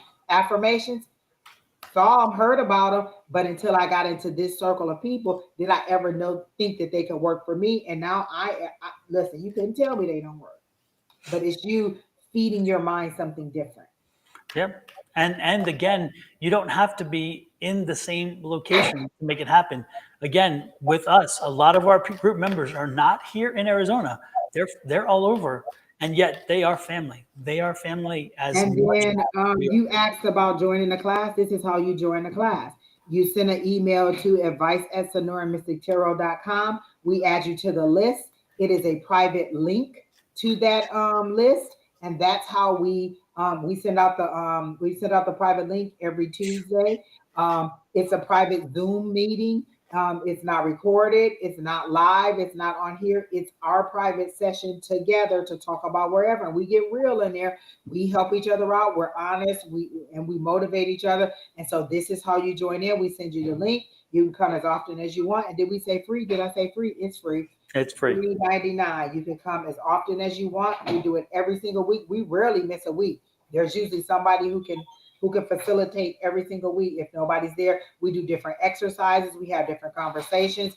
We do all kinds of stuff. So it's just like-minded people coming together, sharing energy and building it up, raising the vibration.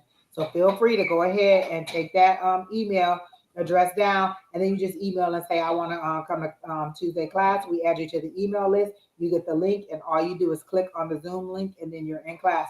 Be ready to read. Be ready to come in and participate, because you're not going to be just an observer. You're going to participate. We want you in a discussion. We don't want you just sitting back. We want you to learn how to use your abilities and skills to move yourself forward. We want to equip you to be able to be self-sufficient and not just depend on somebody else to do it for you. And it's so much fun. It is. Oh my gosh, we have so much fun in it. Sometimes we laugh so much, and it just like, imagine having a crappy day or a busy day at work and coming in there and just laughing so hard you're in tears at the end of the time, because we just had that much fun. If you don't know about your abilities, we'll show you how to discover that you have abilities that you haven't even lost. Have you ever been like, something told me not to take that way? Then you get home and you see there was an accident on your normal way home, or you were like, you know what, I should take the street home instead of taking the expressway, and then there was a wrong way driver, or there was an accident, or there was a traffic jam, or there was something, and because you went there, you got home in time, and you avoided a situation. That's your higher power speaking to you. But that's you just going, something told me to tell you. You know what that something is? Your higher power, your guides, your inner self, your higher power. That's them speaking to you. Something told me to go and buy this, and I didn't know why I had to buy it. And that something is your inner, that's your ability. That's you receiving, but not understanding. I heard this song and it made me think, you know what, I can do it.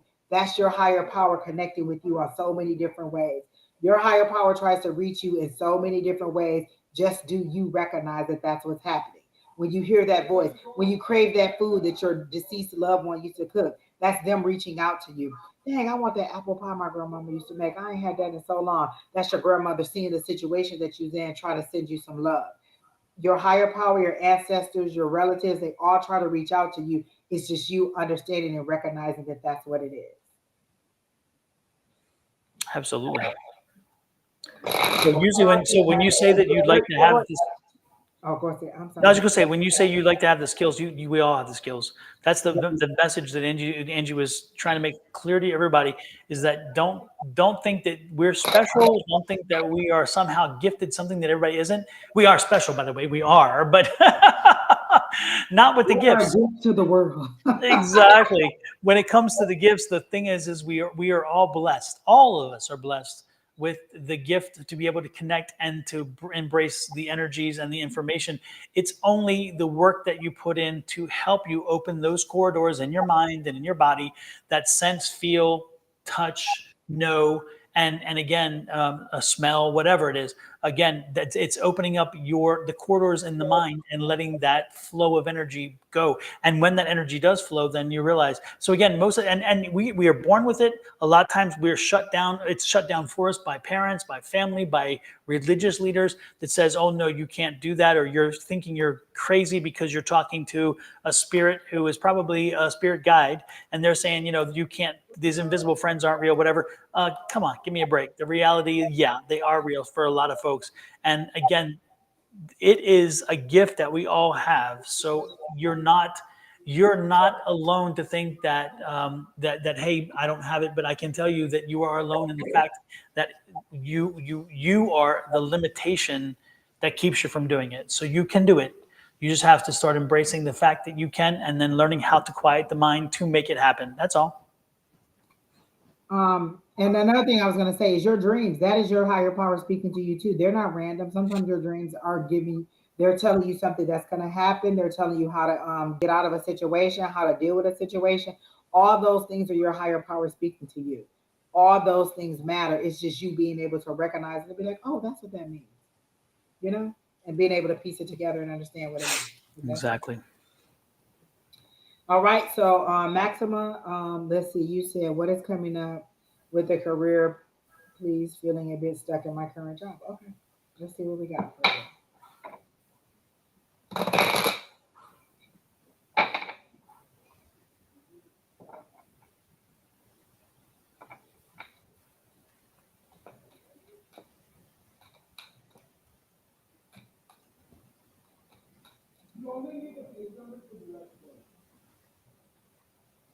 The first thing I heard when I says, how do you need to focus on your career?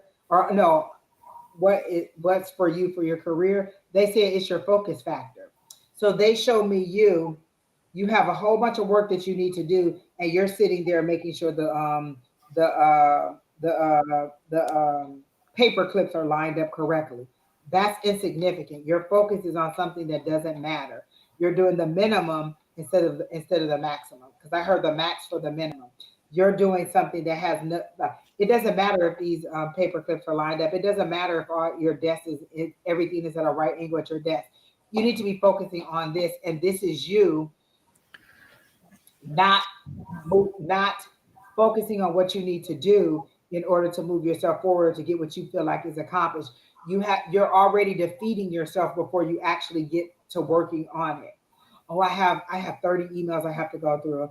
I don't think I'm going to be able to get through them today. So instead of focusing on the 30 emails and trying to filter through and see what the order of importance or what you should do, you're like, well, I really do need to clean off my desk. I really do need to take out the trash. Maybe I should go and warm up my lunch. I should get some coffee. All these things are taking your focus off of what you should be doing and the order and things that you should do. So you're overwhelmed by the amount of things that you have to do, and so you do none of it instead of putting some focus on what you should be doing. Instead of putting order on it and doing it by, I don't know, order of importance or deadlines or something like that, you're like, I'm just not going to focus on any of it, and I'll get the minimum done, just enough to make it till tomorrow. They're saying your focus factor is off. You need to focus on the task at hand. And this doesn't even have to be work, but that's the question that I asked. You need to focus on that instead of doing it. Sometimes when I'm overwhelmed with choices, I'll be like, well, I'm just not gonna do any of it. Oh, I want to go on a trip. I want to go here. I want to go here. I want to go here. It's too much trying to plan it. It's too much trying to coordinate the rooms and the plane and the dates and the this and the that. So I just decide to do none of it, and I just don't go on the trip at all. Well, that didn't help me because I really wanted to go on the trip. I just had so many options and opportunities or so many things that I had to consider that I just, instead of eliminating the things that were not right, I just gave up on the whole thing. You know what? I'm just not going to do any of it. And so that's how they're showing it to me in your career. You need to focus. If you're not happy in it, what would you like to do? Is there another position in there that you would like to do? Then strive for that. See what they do. Ask, can you shadow somebody else? Ask, can you do something else? Have you looked for another job? Have you tried to see what's out there that you might want to do? If I called you tomorrow and said, I have an opportunity of a lifetime, it's exactly what you want to do. It's exactly, what would that be? What would that call tell you that it is? What is that job for you? How much does that job pay? What days a week do you work? Are you going into the office? Are you traveling? Are you working from home? What is that job? If I called you tomorrow and told you, if I could wave this little magic wand and said, hey, give Max the job that they want, what would that job be? Have you even considered? What are your other options? If you're stuck because you won't take yourself out of it. You can leave at any time. Nobody's keeping you here. Nobody's making you stay there. What else could you do? Where else could you be? So how do you decide, or how do you move forward and get to where you want to be? So that's what I got. All right, Miss Bonnie. Night, Bonnie. Talk to you in the morning. Tink. It's like my brain has gone full ADHD mode. That could be your higher power saying, listen, you're bored with this job because it's time to move on. It's time to go somewhere else. I remember when I was transitioning from religion to the metaphysical or to spiritual, I would be in church and I would feel so uneasy, but I was trying to force myself to stay. I was trying to be more into it, study the Bible more, go to church more, listen to more sermons, read more books, get more into it, more into it. And the more I tried, the more frustrated I got, the less I enjoyed it, until I started to explore something else. What else out there is it that I could do? What else is it that you could do that you might like? What piques your interest? Is IT that is the thing that piques your interest? Because they showed me a whole bunch of cords connected to a computer or something, and usually when they show me that, it's something to do with IT or technology. So is that something that piques your interest? Is that something that you could move into? Is that something that you could explore? Is that something that you could do on the side to see if you like it?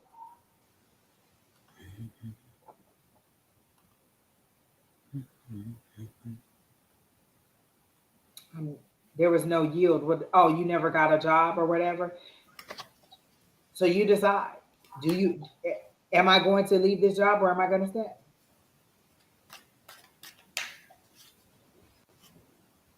One thing Keena says to me all the time: decide what you want and reject everything that doesn't align with that or is not it. So if I want to be a pilot, I'm gonna reject everything that keeps me from being a pilot. I need to be focused on being a pilot. So where's your focus? What do you want to be?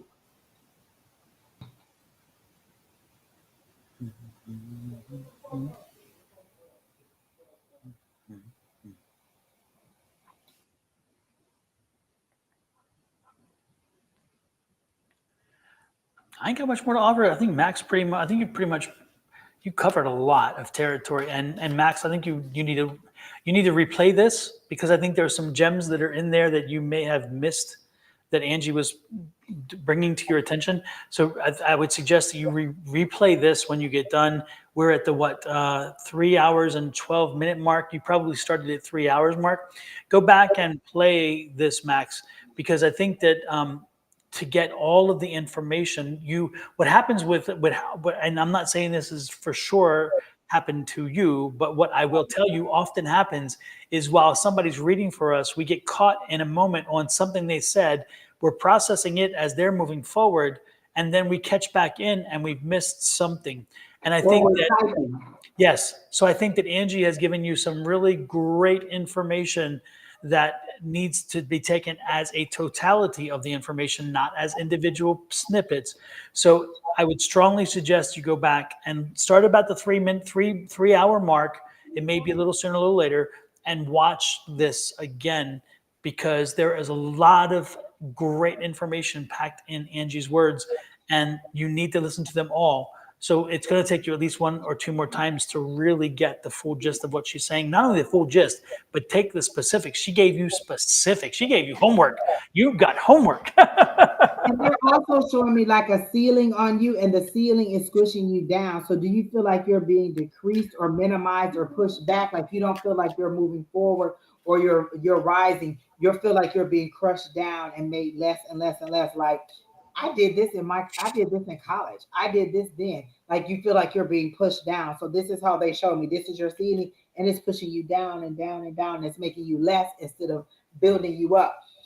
Sometimes Your higher power puts you in that cage because they need you to move on. A lot of times when you see people who had big inventions or started their own business or moved on to a different career, it's because they felt so stuck or they felt so isolated, they felt so boxed in, and they had to break free. They needed that freedom. They're showing me the sun card. You need that freedom. You need that achievement. You need that success, and you're not getting motivated there at all.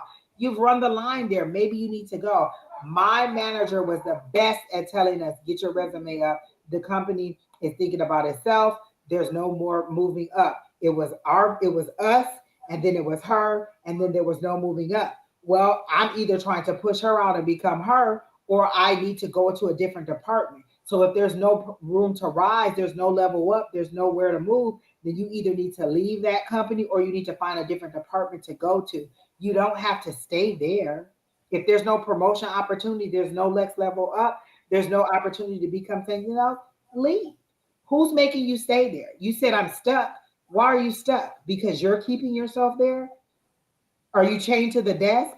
Is there some kind of indentured servant agreement that you have to stay there? Is there a contract? Did they pay for your school and you have to give them so many years back? What is keeping you there? That's the word that you use. That's not the word that your higher power used. I feel that I'm a bit stuck. That's because that's you making yourself stay there. You've changed yourself to this career, to this opportunity, and you won't move forward. And they're saying, we're not holding the chain on you. We're not making you stay there. We'll give you whatever you want if you ask. You have not because you ask not. What did you ask for? What do you want? How do you want to move forward? And I'm not staying in a place that's making me feel like I'm being decreased. Like, wait a minute, I got all this knowledge and this is what y'all want me to do. No, I'm not gonna be able to do Yeah, you ain't putting me in a box. Nope. never play small. Play big and love it. If they don't like how boisterous you are, how big you are, how great you are, then it's time for you to move on. And that could be your motivation. We just said your higher power works in so many different ways. Frustration makes you move on. So it could just be frustration. Miss Linda has a great point for you too. Frustration motivates you to move on. I hate it here. I don't like the hours. Let me finish this course so I can get this new job. I hate it here. I don't like it. Let me update my resume. I don't like what I'm doing. I don't like this. Whatever it is, that is motivation to do it. Don't use it as a stumbling block. Use it as a stepping stone. I don't like it. Let me step on top of this to get to the next level. Update your resume. If I say, give me your resume right now so that I can send it out to these people, would it be ready? Would it be updated? Does it have all your skills on there? Does it paint you in a good position? This is something I tell my son all the time. Cashier at a grocery store sounds different than process cash transactions, um, balance the register at night, assist customers with their purchases. That sounds different than cashier. Cashier sounds like a cashier. Balance cash drawers at the end of the day, process credit payments, process check payments. You know what I'm saying? That sounds different. It's how you word it. Have you worded it correctly? So that's all I have for you, Max. And I hope it helps. And I hope you come back and tell us something. They're saying by June you could be in a totally different career. You could be in a totally different position if you're ready to do it. This is your higher power sitting there like, well, when they're ready to go, I'll just go ahead and move forward. I'll help them out. Like, well, if this is where they want to sit, this is where I'm going to sit. I've done everything I can do to make them want to move, but they're not just going to move. So I can't force them to do it. If I force them to do it, then they're going to go to the new place with a negative mindset. I got fired. Now I'm in a negative mindset. How can my higher power do this? Well, we're trying to get you to move. So right now you're at the death card. The death card is a transition that you can control. You can decide how to move forward. Next, you're going to move to that tower, and that tower is sudden upheaval, sudden movement where they do it for you. You not gonna end this, we go end it, and you may not like it because being fired is definitely worse, or being separated from your job is definitely different than, you know what, I'm going to leave. I think I found another opportunity. See how that sounds? So that's what I got for you. Super. All right. And Fatima, are you still here? If you're not here, then is there anybody else? Or Don, are we done? We did a good, well, I did a good 3 hours. You did about a good 2 hours, Don. We didn't even get to do our chit chat today. I was like, I don't have no chit chat because I'm the only one on here. So we just got to get straight to the read. We did talk about how cold it was. Now I turned my heat up today. I couldn't deal with Yeah, last night got chilly, and I had to turn the heat up in my it. room, Yeah. and I thought, wait a minute, it was just 80 degrees, and now I'm cold. What? That's what they were saying in Michigan. It was 73 yesterday, and today it snowed. I don't miss that at all. Not even a little bit. Not I hear even you. a little, little, little. Exactly. Mm. Yep. Struggles are lessons and blessings in disguise, and absolutely. And sometimes, the best part, the sad part is sometimes, again, it's the way in which we attack, or the way in which we uh, uh, what we take from those situations that are key to most of what we see and do. So so when you have a struggle, when you have a block, when you have a stumble, you know, it's not the stumble. It's what you learned and how you go through it. And if you pick yourself up and you dust yourself off and you say, you know what, I learned from that one. I'm not doing that again. Lord knows, then was the stumble worth it? Sometimes it was. Sometimes it was worth it to have the stumble, because sometimes we have to wake up. It's like some people say, "Oh, I found the love of my life," and then you find the love of your life in bed with somebody else, and you're like, "Wait a minute," And so again, you had so given to your love of your life that you had excluded your family, excluded your friends. You've given your entire all to this person. Maybe the message was, you screwed up, and so now you really can watch him screw up or her screw up to wake you up. I mean, again, it's not a positive thing. It's not exciting. It's not happy. But sometimes it's like we talk about over and over again. Sometimes spirit gives us messages and we don't listen, and they give us a stronger message and we don't listen. And then all of a sudden, the metaphorical two by four comes out and smacks us upside the head. And all of a sudden, like, stuff, where did that come from? Why did I get that? And then you're like, oh, wait a minute. Yeah, you tried to tell me. I wasn't listening. And you tried again, and I didn't listen. So now you got my attention. Like when you know the car isn't affordable, you can barely pay the car note, and then until you don't get insurance, you get this nice luxury car. I want a BMW. I want a BMW. I got to get a BMW. You go and get this car, you can barely pay the note, so then you don't have insurance, and then you get into an accident and you lose the car. So you got what you asked for. It just wasn't time for it. You have to listen. Sometimes they'll tell you to wait, and you don't want to wait. I want it now. I want it. I want it now. Well, Mm-hmm. should have waited. You should have listened. But it's interesting because when I was in my late teens, early 20s, I had my car stolen, and I couldn't believe anybody'd steal it, because I'm thinking, who will steal this car? We actually took the engine out of an old station Listen, wagon. if I'm on a bike, your car is at least better than that. Exactly. So they took my dad had this guy give him a body of a car, and he's like, that old station wagon, why don't we move that engine into the car? And I said, well, guys, if you guys can do it, let's do it. So we put the engine in the car. And so that car did me very well, and it was a beater, but it was good, and I was happy. And I was going through school at the time, and then I changed jobs, and I was still happy with that car. I liked it. And then one day I came out of the bowling alley and it was gone, and I'm like, wait, I parked what huh? And I'm laughing, thinking nobody would steal this car, but they did. Somebody stole my car. So I waited about a week, and I finally went ahead and bought a new car, because I wanted to be the first person in my family to buy a brand new car. And my mother and father never had them. Most of the people, I had a brand new car. And within a short period of time, I saw a house that I wanted. And I went to talk to the folks about, okay, could I afford a house? They're like, no, you can't. I'm like, what do you mean I can't? And they're like, I'm making money. And they're like, you're not making enough.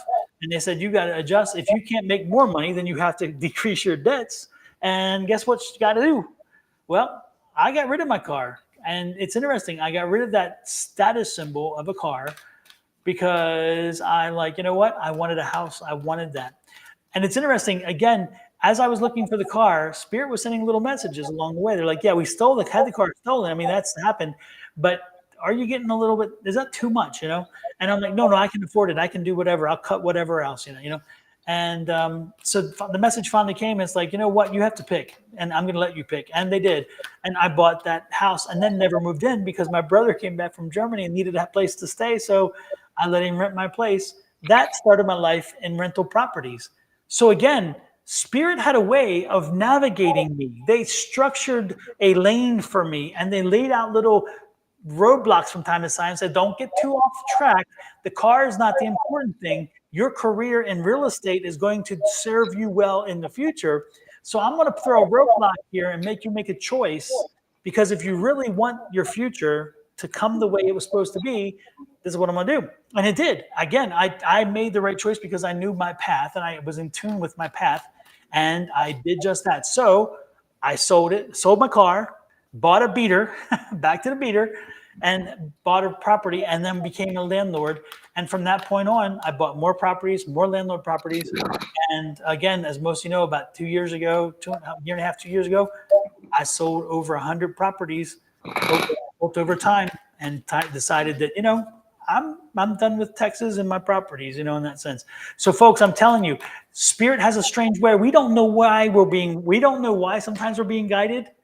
But if you don't listen, and if you don't really pay attention to the message that you're being sent, you could miss a big one. If I had ignored and said, no, the car was so much more important, I really believe I would not be in real estate, and I would never have been in the real estate that I was, because again, that was my opportunity and I took it, and it worked in such a great way. So folks, as you navigate the waters of life, as you move forward, if you are open, if you are in tune, listen, and don't be surprised that little navigational change, or the major detour, it could be one of the two, that little navigational change or that detour is leading you to the more direct path, maybe, even though it seems indirect, it's the direct path to staying on path.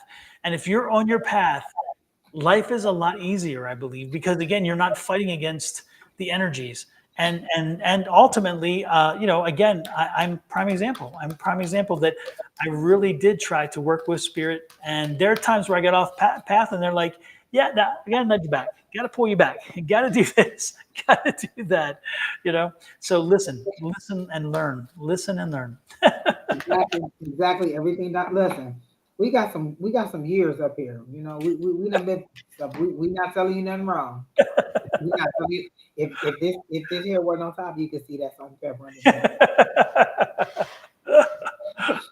Yeah, I've Miss, earned every grade. we called your name several different times. We have one more person that we're doing right now, and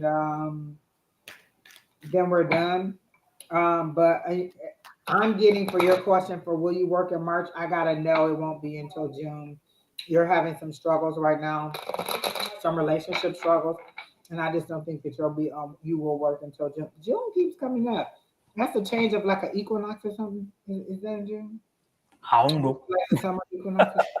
Oh yeah, the equinox, yeah, the shortest day, There's the something longest about day of the June. year. I'm getting no for March, and I'm getting June as the date that you'll actually start maybe a permanent job. I don't know if you're doing temp jobs or something like that, but I got a no on March and I got a yes on June. So Miss Deborah, for your finances, let's see what we got.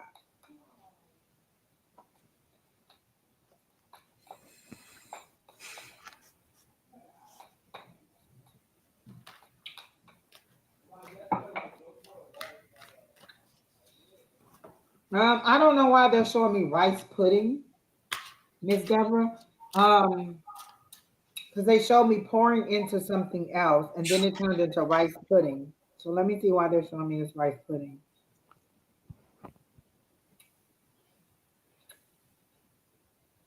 You're doing too much of something. You're putting too much, like they're showing it to me, it's too much liquid in it. Like there seems to be something about rice pudding. When you make it, if you put too much liquid in there, it doesn't turn out right, or it gets, I don't know how to make rice pudding, but this is what they're showing, and I don't even know why they use rice pudding. I don't know if that's something that is significant to you, but there's too much liquid in it, and it's not becoming the consistency that it needs to be edible or to be good, and you don't like it. So there's something about this business. It's either a partnership or some situation that there's not a balance. You're not balancing it because they're showing me the temperance card. There's a little bit too much of this and a little bit not enough for this. And so it's either between you and your business partner or the person that you're working with, you're off balance and things are not working right, or you're spending too much and you're not making enough. There's something off balance with your business, and it's just not working out, and it's not becoming fruitful. You're not like growing in the way that you thought. Like you had big grand ideas as to how you wanted to be, but I feel like you deviated from your business plan a little bit, or you deviated from, or you didn't have a business plan. Something wasn't thought out correctly, and so now you're just kind of winging it, and it's not becoming what you want. And they're saying regroup. You don't have to restart. Regroup and logically walk it out and see it on paper so that you can do it correctly. Because I feel like you just kind of was like, I'm gonna do it, and you didn't really have a plan. And then all these things came at you, like maybe you needed business insurance, or maybe you needed supplies, or you needed a place to have the business and all this, and you just weren't ready for it. You weren't prepared for all the things that go along with having a business, and you're struggling a little bit, and you're wondering, should I continue with it, or should I go back to doing something else? And they're saying, go ahead and continue with it, but you need to regroup and rethink it out. So that's what I got for you, Deborah.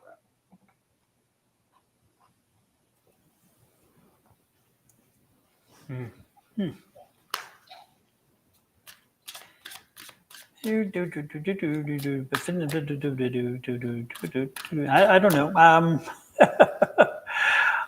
Yeah, I just feel. I just when I say feel, I don't actually feel. I try to protect myself from feeling. You Um, in it. You in it. exactly. I get the feeling. How's that? I get the feeling that you really dug yourself a bit of a hole there, and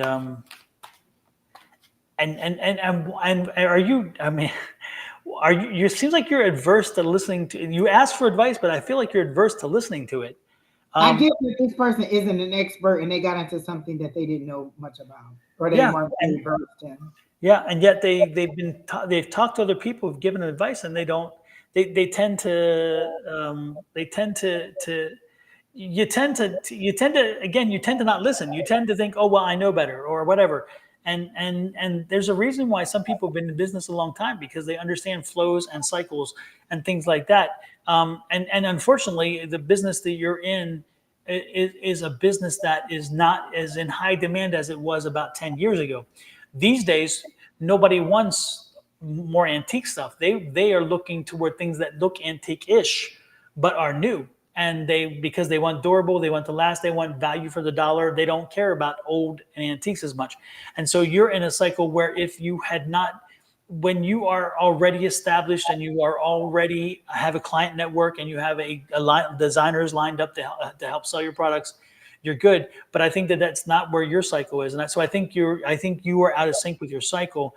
I think that you can modify your business. You can still keep the core principle, but you're going to have to modify your business, and you're going to have to find that you're going to need to pull from other areas of marketing, such as antique-ish type stuff, which is against what your fabric is in your mind. And people have been telling you this. Again, the business has changed, and your business model has not. Your business model needs to reflect where the business is and where the market is. If you are, and right now I feel you're chasing the market, and that is not a good place to be in. You should never chase the market. You should be with the market or in front of the market, but you should never be chasing it, because that's where you lose money continuously. You will not catch up. I guarantee you'll not catch up, because the market is not coming back in the way that it was. Um, and that's just, again, the cycle of commerce and the cycle of product. And that is also, again, a mindset that comes with what has happened over the last few years. People are home more. When people were home a few years ago, they spent money because they saw where they needed to fix things or put things or replace things. That cycle is long since gone. That money is gone. That's why we're not seeing as many rehabs. We're not seeing as many other things, because people are now working again, and they're getting out of the house, and they're not putting the money into the house they were. They're not buying the furniture they were. So a lot of folks are having to adjust. You need to make that adjustment. But And we weren't able to get out, and so we're spending that money on travel. We're getting out and having fun. We're not being like, listen, I'm not gonna be tied to these bills, because life is precious, and I yep, I wasted all that time in that office and paying bills. I'm gonna have some fun now. yep, yep.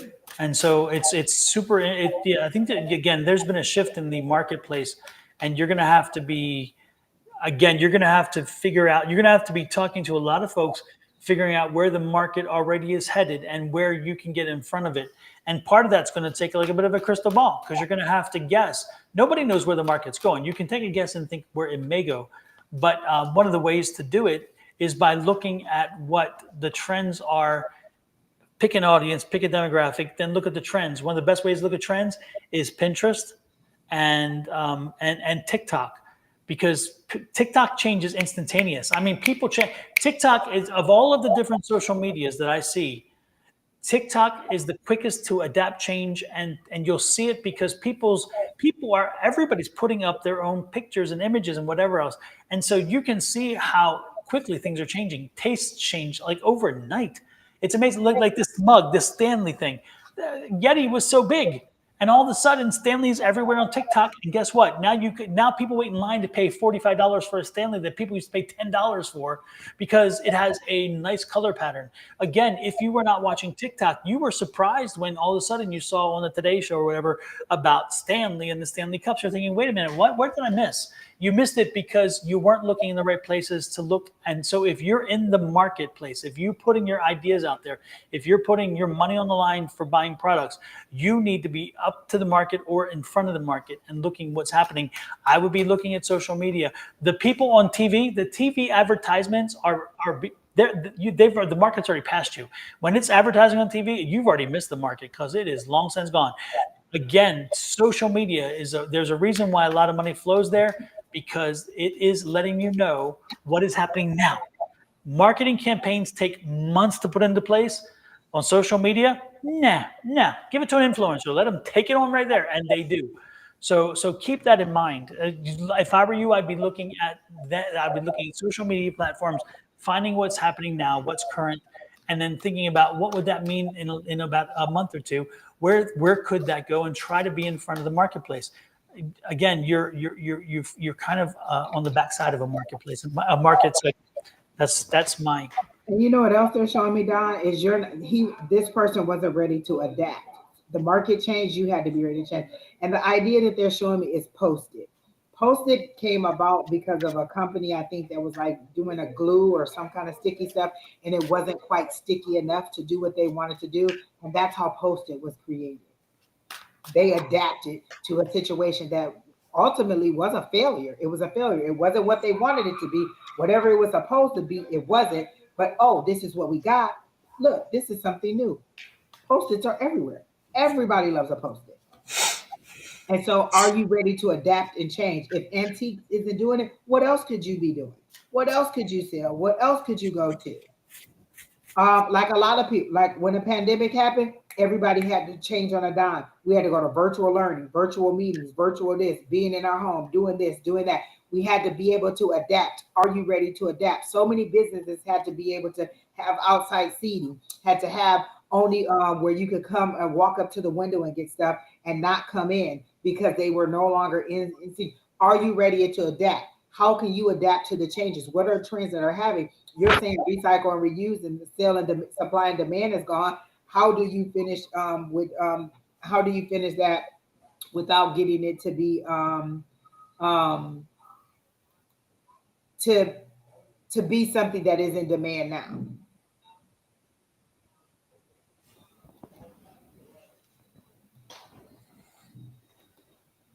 So how do you get that? How do you change your demand? How do you get to be what you want it to be, or to get to what everybody wants? How can you pivot? How can you make that change? So that's what they're saying.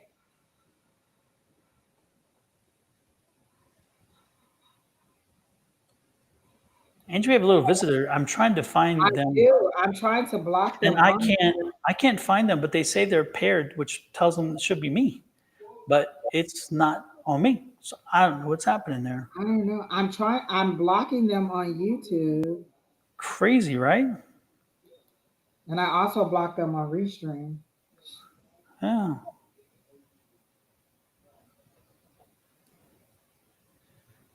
And now it says, good night, Miss Linda. We're signing off too. Deborah was our last person, but we hope that helps. I need to sell other things to get people in. Exactly. Or maybe you could have some kind of showing, some kind of meet and greet. Allow people to use your space for like to have their own meet and greets or to have some kind of party or to have some, like, you can repurpose your space. Like, people will be like, oh, well, this is what it was supposed to be. Let's repurpose it for something else. What else could they do in the space that you have?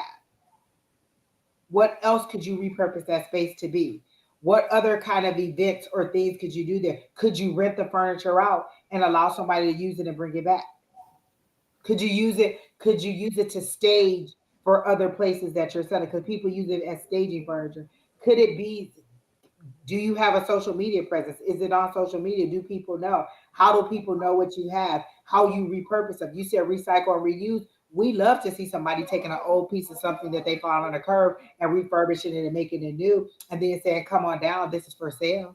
I had a friend that used to do that all the time. She used to post the videos of the before and after. I used to be like, oh my gosh, and she would be like, "Oh, it's free. Just come and get it from if you're in Michigan or if you're in wherever." How are you advertising? How are you getting out there and letting people know that you have this project, that you do this service, that you're doing, that you're out here to be a vendor for us to buy from? Yeah, there's a lot of different opportunities, and again, you can mix, like, you can have a store that mixes, or a shop that mixes old and new.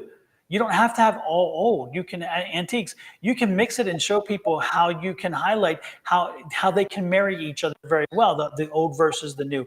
You can also find, again, introduce other ways to bring those things into use. You can also reach out to people who have shops and things, who are, especially people who are doing craft shops. And so they have, or these little niches in these like malls, where they have like little areas where you can rent a space for like $200 or whatever a month. And those folks may need some of the older friends. There's many ways in which you can adapt to make that possible, but staying truly to that one thing is not going to be the answer. You got to find a way to bring in some other stuff to change the dynamic and to shift and get in front of the marketplace. Right now, you are not in front of the marketplace. You are chasing, and that is not a good place to be, because you will never catch up, and eventually the money dries up. And can you host an event there? Can you have a thing where you're just inviting the public to come in and to view your to view whatever it is? Maybe you're playing music. Maybe you could have people to come in and do poetry night or do something like that. Make it into a space where people want to come in and browse or see or do, or like, what activities can I do here to draw people in? You said crafts, okay? You can do crafts. Maybe you can have baked goods there. You can have other, like, there's so many different things that you can do to draw people in and to get them to notice what you're doing or Yeah. to talk about it. You could have somebody come in. You could talk about it online, talk about the piece, talk about the history of it, talk about what you have, where you find them, how you find them. Take us on a trip where you go and pick up your items. Oh, I'm going to this old place and I'm going to pick this stuff up. Take us on the trip while you go and buy it, while you load it in your car. Show us how you refurbish it. Show us what the end product is, and then post your website for us to come there and know that you have this item. How are you drawing me in? We're visual. I like to see what it was before and what you made it to be. Oh my gosh, you're very talented. Maybe I can go in and find something else. Make me want to come in. How do Burger King get me one of a Whopper? They put a big juicy Whopper on the screen, and now I'm hungry and I want a big juicy Whopper because it looks good. How does car companies want me to give me the car? They show me the inside of the car. They show me somebody driving the car. They show me how new it looks, how good it looks, and they entice me with my eyes and bring me in. Now I want to go and look for a car. I want to go test drive it. I want to touch it. I want to feel it. I want to see what it's like. That's like an armoire. Say you have a little armoire, and you want to sell a vintage armoire. So you say, okay, where can a person use that armoire? So instead of you taking a picture of the armoire alone, you say, okay, maybe they can use it in a bathroom. So you create, and you take towels and you put them in the armoire, and you put stuff like would be in a bathroom, and you take a picture of it. Now you're giving them an idea of how they can use it. You're giving them insight on how they can function, make it functional for themselves. Or if it's going to be in the bedroom, it's going to have clothes in it. Or if it's going to have games in it, because maybe it's in a game room. Again, give them an idea. Some people don't have ideas. Some people can't visualize. But man, if you take images and you make them props. Use God, props. somebody took a chair, hung it upside down, and turned it into a shelf in their bathroom. I was blown away. I said, "That's a chair." turned it upside down, hung it on the wall in the bathroom, and stacked towels up on it and candles on it, and made it a focal point in the bathroom. It was an old chair. It was an old, Hmm. like, with the four little, it was an old wooden chair. They didn't Hmm. even, I don't even think they repainted it or purpose. They just turned it upside down, nailed it to the wall. Then they stacked towels on it. Then they put the little candles on there. And I was like, wow, that's an idea I would have never thought of. And it was hanging up above the toilet as a shelf in the bathroom. They didn't have to tear it apart. They didn't have to do anything but stick it to the wall, get it to Yep. stick on the wall. That's like the people who take the windows, the multi-pane windows, and they put mirrors in there, and you're like, there Yep. you go. It's. I Yep. mean, it's again, but you have to. If you're again, if you want to help people, because again, some people don't have the visualization, then you have to help them see where they can use a product, how they can use a product, does it fit in their situation? And then if you put it around newer stuff too, they can say, because they'll say, oh, I don't want antiques because I don't want antiques only. I don't want broken, rundown furniture, which is not the case with antiques, but that's their thinking. And then you put it next to something new and they can see that it can work well to something newer. Then they're like, oh, wow, then that can work in my house. The living Again, room. give them a Stage reason the to living buy. room for me to be like, oh my gosh, that looks so nice together. Stage the whole thing together for me to see what it looks like together. Yep. Yep. All those So things are good. absolutely. Yeah, Yep. Help them buy the product. Show them why they should buy the product. Yep. exactly. And Yep. how it'll be useful in my house and what I can do with it. Somebody showed us it was an old little cart. It was some kind of shelving unit, like a shoe rack. They took it and put water on it and made it a water rack. Never would even thought about that. Definitely go on TikTok and find. Listen, when they tell you Dollar Tree hacks, it'll be little stuff that you never thought, and you'll be like, "Wow, I never thought of that." Go onto TikTok and look at the trends, and just put antique furniture or put antique resale in there, and see the kind of stuff that you get in there, or repurposed furniture and things like that, and see all the stuff that's on there. And you'll be amazed at how people do stuff and what they are posting online and what they're showing. And people are just doing this for free. They're just showing you how to do it. They don't even care about the money. They're like, look what I can do. You can do it too. Yeah. Angie's been in our house. She'll tell you our house is a mix of vintage and antique and new and whatever. And it works because again, you know, I You got to know how to stage it and put it together gotta and know what looks good to you. What looks exactly. good, like, oh, I would have never thought to do that. That is such a good idea. You Yep. got to know how to do that. Yep. Yep. Make me want to come in and buy it. Yep. You show them, should give them the reason to do it, and they will do it. But again, you have to lead them to water sometimes. Otherwise, they don't have it. A lot of people don't have a vision; they just don't have it. That's why I got decorators make it easier because decorators can see a piece and they can say, "Oh, wow! From that, we're going to do this," and that's why they're sometimes easiest to work through when you're a supplier and you have a shop like that because they can see so many things that other people can't. But when folks coming off the street, a lot of times they don't have that vision, and you have to help them. What's your website? Put your website in here, Deborah. That was the first thing you should have did. Just threw your website up there. Like, this is my website. Go on there and show. Put your website in there. Yeah, yeah, Advertise. Take every opportunity you can to advertise, to talk about, to show people what you want. yep. Well, Don, that's it. The chat is done. We don't have any more people waiting. We had a good night. We're almost at 4 hours, Don. I swear, You're at 4 hours. I swear when we get out here, we just get to going, and before you know it, we've muscled down those hours, and we've just talked and talked and talked and talked. But that's good because I just go right to sleep. Absolutely. Well, Angie, tomorrow, don't forget to tune in and for the long day marathon that Julie's putting on. Everybody, Julie is putting 6 on a a.m. marathon. to 8 p.m. Yep. And so you'll see people every day, Hour. every hour, you'll see different people. I'm going to be on tomorrow, as usual, with Shauna, the same time, but we're actually not going to be in 8-ish. We're coming in at 8 a.m. Mountain Standard Time. We'll be on time. She and I already talked. We're like, hey, for Julie, we will do this, not ish. We'll do the actual time. So we're going to be going live at 8 a.m., taking over from, I think she and somebody else. Her and Victor, I think, are doing the first shift. I And know then, they're doing 6 a.m., so yeah, maybe they're doing 6 to 8. yeah. And then we pop in at 8 and we'll be there from 8 till 10. And then, gosh, don't give me I the know line. that Lester's on from like 12 to 12:30 or something like that. Yeah, I'm there's, to 8 p.m. Me and Sherry Berry agreed to come on with me. That's what I heard. That's gonna be fun. Yep. So it's gonna be a long day. So if you check on any of our pages, you'll probably find how to get on because we're all going to be connecting through for that purpose. And it's all we run at Julie's, which is Love Riot Warrior. But again, once we connect through, it'll be in all the different pages. And so be watching for And that. it's February 29th. It's the extra day that you have this year. It's leap year. What are you going to do with that 24 hours? And for our 24 hours, we're going to give readings. We're going to do a marathon of readings tomorrow. Exactly. So watch out for those. And then on Friday, Julie and Scott's back on Sunday. Miss Angie, you coming back on Monday and Sunday? Sherry Berry talked about it. We're going to come back Sunday, hopefully. And then tea time Monday with Shauna, and then Tuesday with Susan and Julie, and then Wednesday, Angie, you're on your own for 2 weeks because I will not be here. I'll find out if somebody else wants to join with me, but otherwise it'll just be me by my lonesome.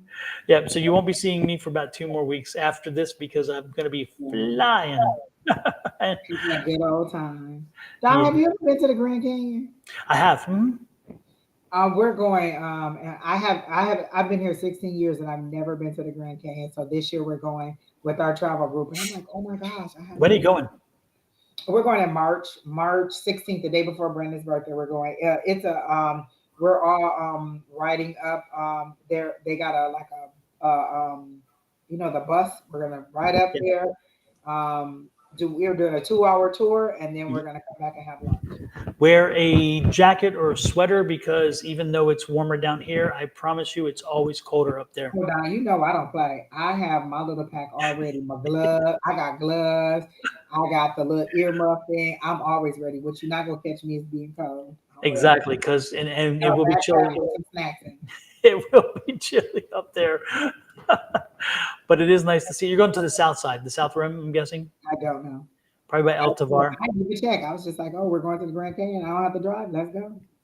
Yeah, you're probably going to where the El Tovar is and the Bright Angel and the Bright Angel Trail. The Bright Angel and El Tovar are both old hotels. And then the Bright Angel Trail leads right where the Bright Angel Hotel is. Lester said there's not a lot of good places to eat around there. No, they're not. Oh, so maybe when we get closer back this way, we'll stop and eat because I do know we're going to stop and eat. Yeah, and the El Tovar, if you're going to eat there, there's got to be reservations. So I don't think you'll probably eat there. And then again, there's the park itself is massive, and from the gate to get to the rim, there isn't anything. And then once you get to the rim, there's very little bit of stuff. So yeah, you'll take snacks for the bus, and then you'll probably stop either before or after you leave the park. Because in the park, except for El Tovar, there really isn't a good eating space that I know of there. I will definitely have my snacks and some water. Yes. And be ready for the little tour. Absolutely. Is there 2 hours worth of stuff to look at? Well, if you do a little bit of the hiking, walking down the trail, you could do that. But by the time 2 hours comes, you'll be ready to go. It's nice to see it. But you're like, okay, I can only look at a big old hole for so long. Somebody asked me, were we going to be up high looking down, or were we going to be in the lower area? No, you'll be up high. Yeah, you're going to be on the rim. Everybody's on the rim, and then you can choose to go down, which is a mile down hiking. But you won't be able to hike in 2 hours. That won't work. So you'll be spending the time again. Usually they drop you off around the El Tovar, and then they drop you off one other area space first, and then bring you over to the El Tovar, and then there's like a Native American store there that you can walk through if you want. And then walk along the rim, and maybe you'll be lucky and see somebody fall off, because from time to time we have crazy people who tend to do their selfies right on the edge and lean back, and down they go. So we always hear in Arizona here how we lose a few every year from people who are trying to get great pictures. Do not get too close. When there's a barrier there, Angie, listen to the barrier. Don't even. Brandon does not need to be homeless and motherless. He's going too, so I'm gonna have to make sure he don't go to the room too. Exactly. Tell him not to do that either. And I'm like, well, you ain't got no parachute, so you definitely ain't got that from here. So bring it on back home. Yeah, I worried when the boys went, because I'm like, these two, and I'm like, boys, and they're like, well, Dad, I don't care. I don't care what you think. I am old fashioned, but you're getting your butts away from there. You're not getting that close. I was like hawkish because I'm like, you know what? I've heard and seen too much. No, no, but it is a great thing to see. And again, depending on what time of day it is, you're going to see the colors of the canyon change continuously because of the way in which the sun rises and sets here. So you should enjoy it, especially if it's a clear day. About how long is the drive? It's about 4.5 hours on a bus. You're looking at probably 5. Yeah. Yep. Yeah, you're going to go straight up 17 and then up to 40 and cut across. And then once you get about a half hour, 45 minutes down 40 from Flagstaff, you're going to go north again. And that's about an hour from there to get into the canyon itself. Yeah. It's a long drive. It's a long drive. That's why I never went. Yeah. Yep. Even from if you're in Sedona or Flagstaff, it's still a heck of a drive, but a lot shorter than if you're in My Phoenix. niece wants to go camping there. I was like, absolutely not. Wow. Camping is kind of interesting there. If I'm going to do camping, I'm not driving that far. Sorry. There's many other places I can do camping. I'm not camping. Well, I don't like camping because I feel like it's kind of like I'm pretending to be without shelter. Deborah says, take a helicopter. That's what I did. Well, then you must have did it from Vegas, I'm guessing, right? Because that's one thing. Yeah, we've had 2 helicopters go down, though, in the canyon over the last years. I don't even know if that feels better to me either. I'm scared of that. Yes. And it's interesting because the west side of the canyon, the Native American side, they have that glass walk where you can walk out on the glass and see. And I'm like, yeah, no, glass and me, no. I'm probably losing my bladder. Like, no, thank you. I just cannot. I cannot do it. Exactly. And from here, usually everybody here goes to the south side. So I guess I do believe you go to the south rim. I don't think you'll go to the west side. It's too far from here to go to the west side, and definitely too far to go to the north side. And with the snow, if we still have snow, which we probably do up there, you won't be able to go around to the north side because of the rim road will be shut down. Yeah. Yeah. It sounds like I should have saved this till like June. Just wear warm clothes, you'll be fine. It'll be like it's March 16th and she has on a full ski cap. Yeah, the whole thing. Just no. I don't like to be cold. I'm not doing it. Yep. No, it's a good idea. Make sure you dress well and layer because that's how you stay warm for sure. Well, enjoy it big time. I think we're coming back about that time, so I'll have to hear the whole story. Oh, definitely. You will hear the whole story. Oh my goodness. All right, everybody. Thank you all for tuning in. Me and Don are gonna head out for the night. I don't even know if I have a video, Don. You know what? We're just gonna call it a night. See you all tomorrow. Adios, everybody.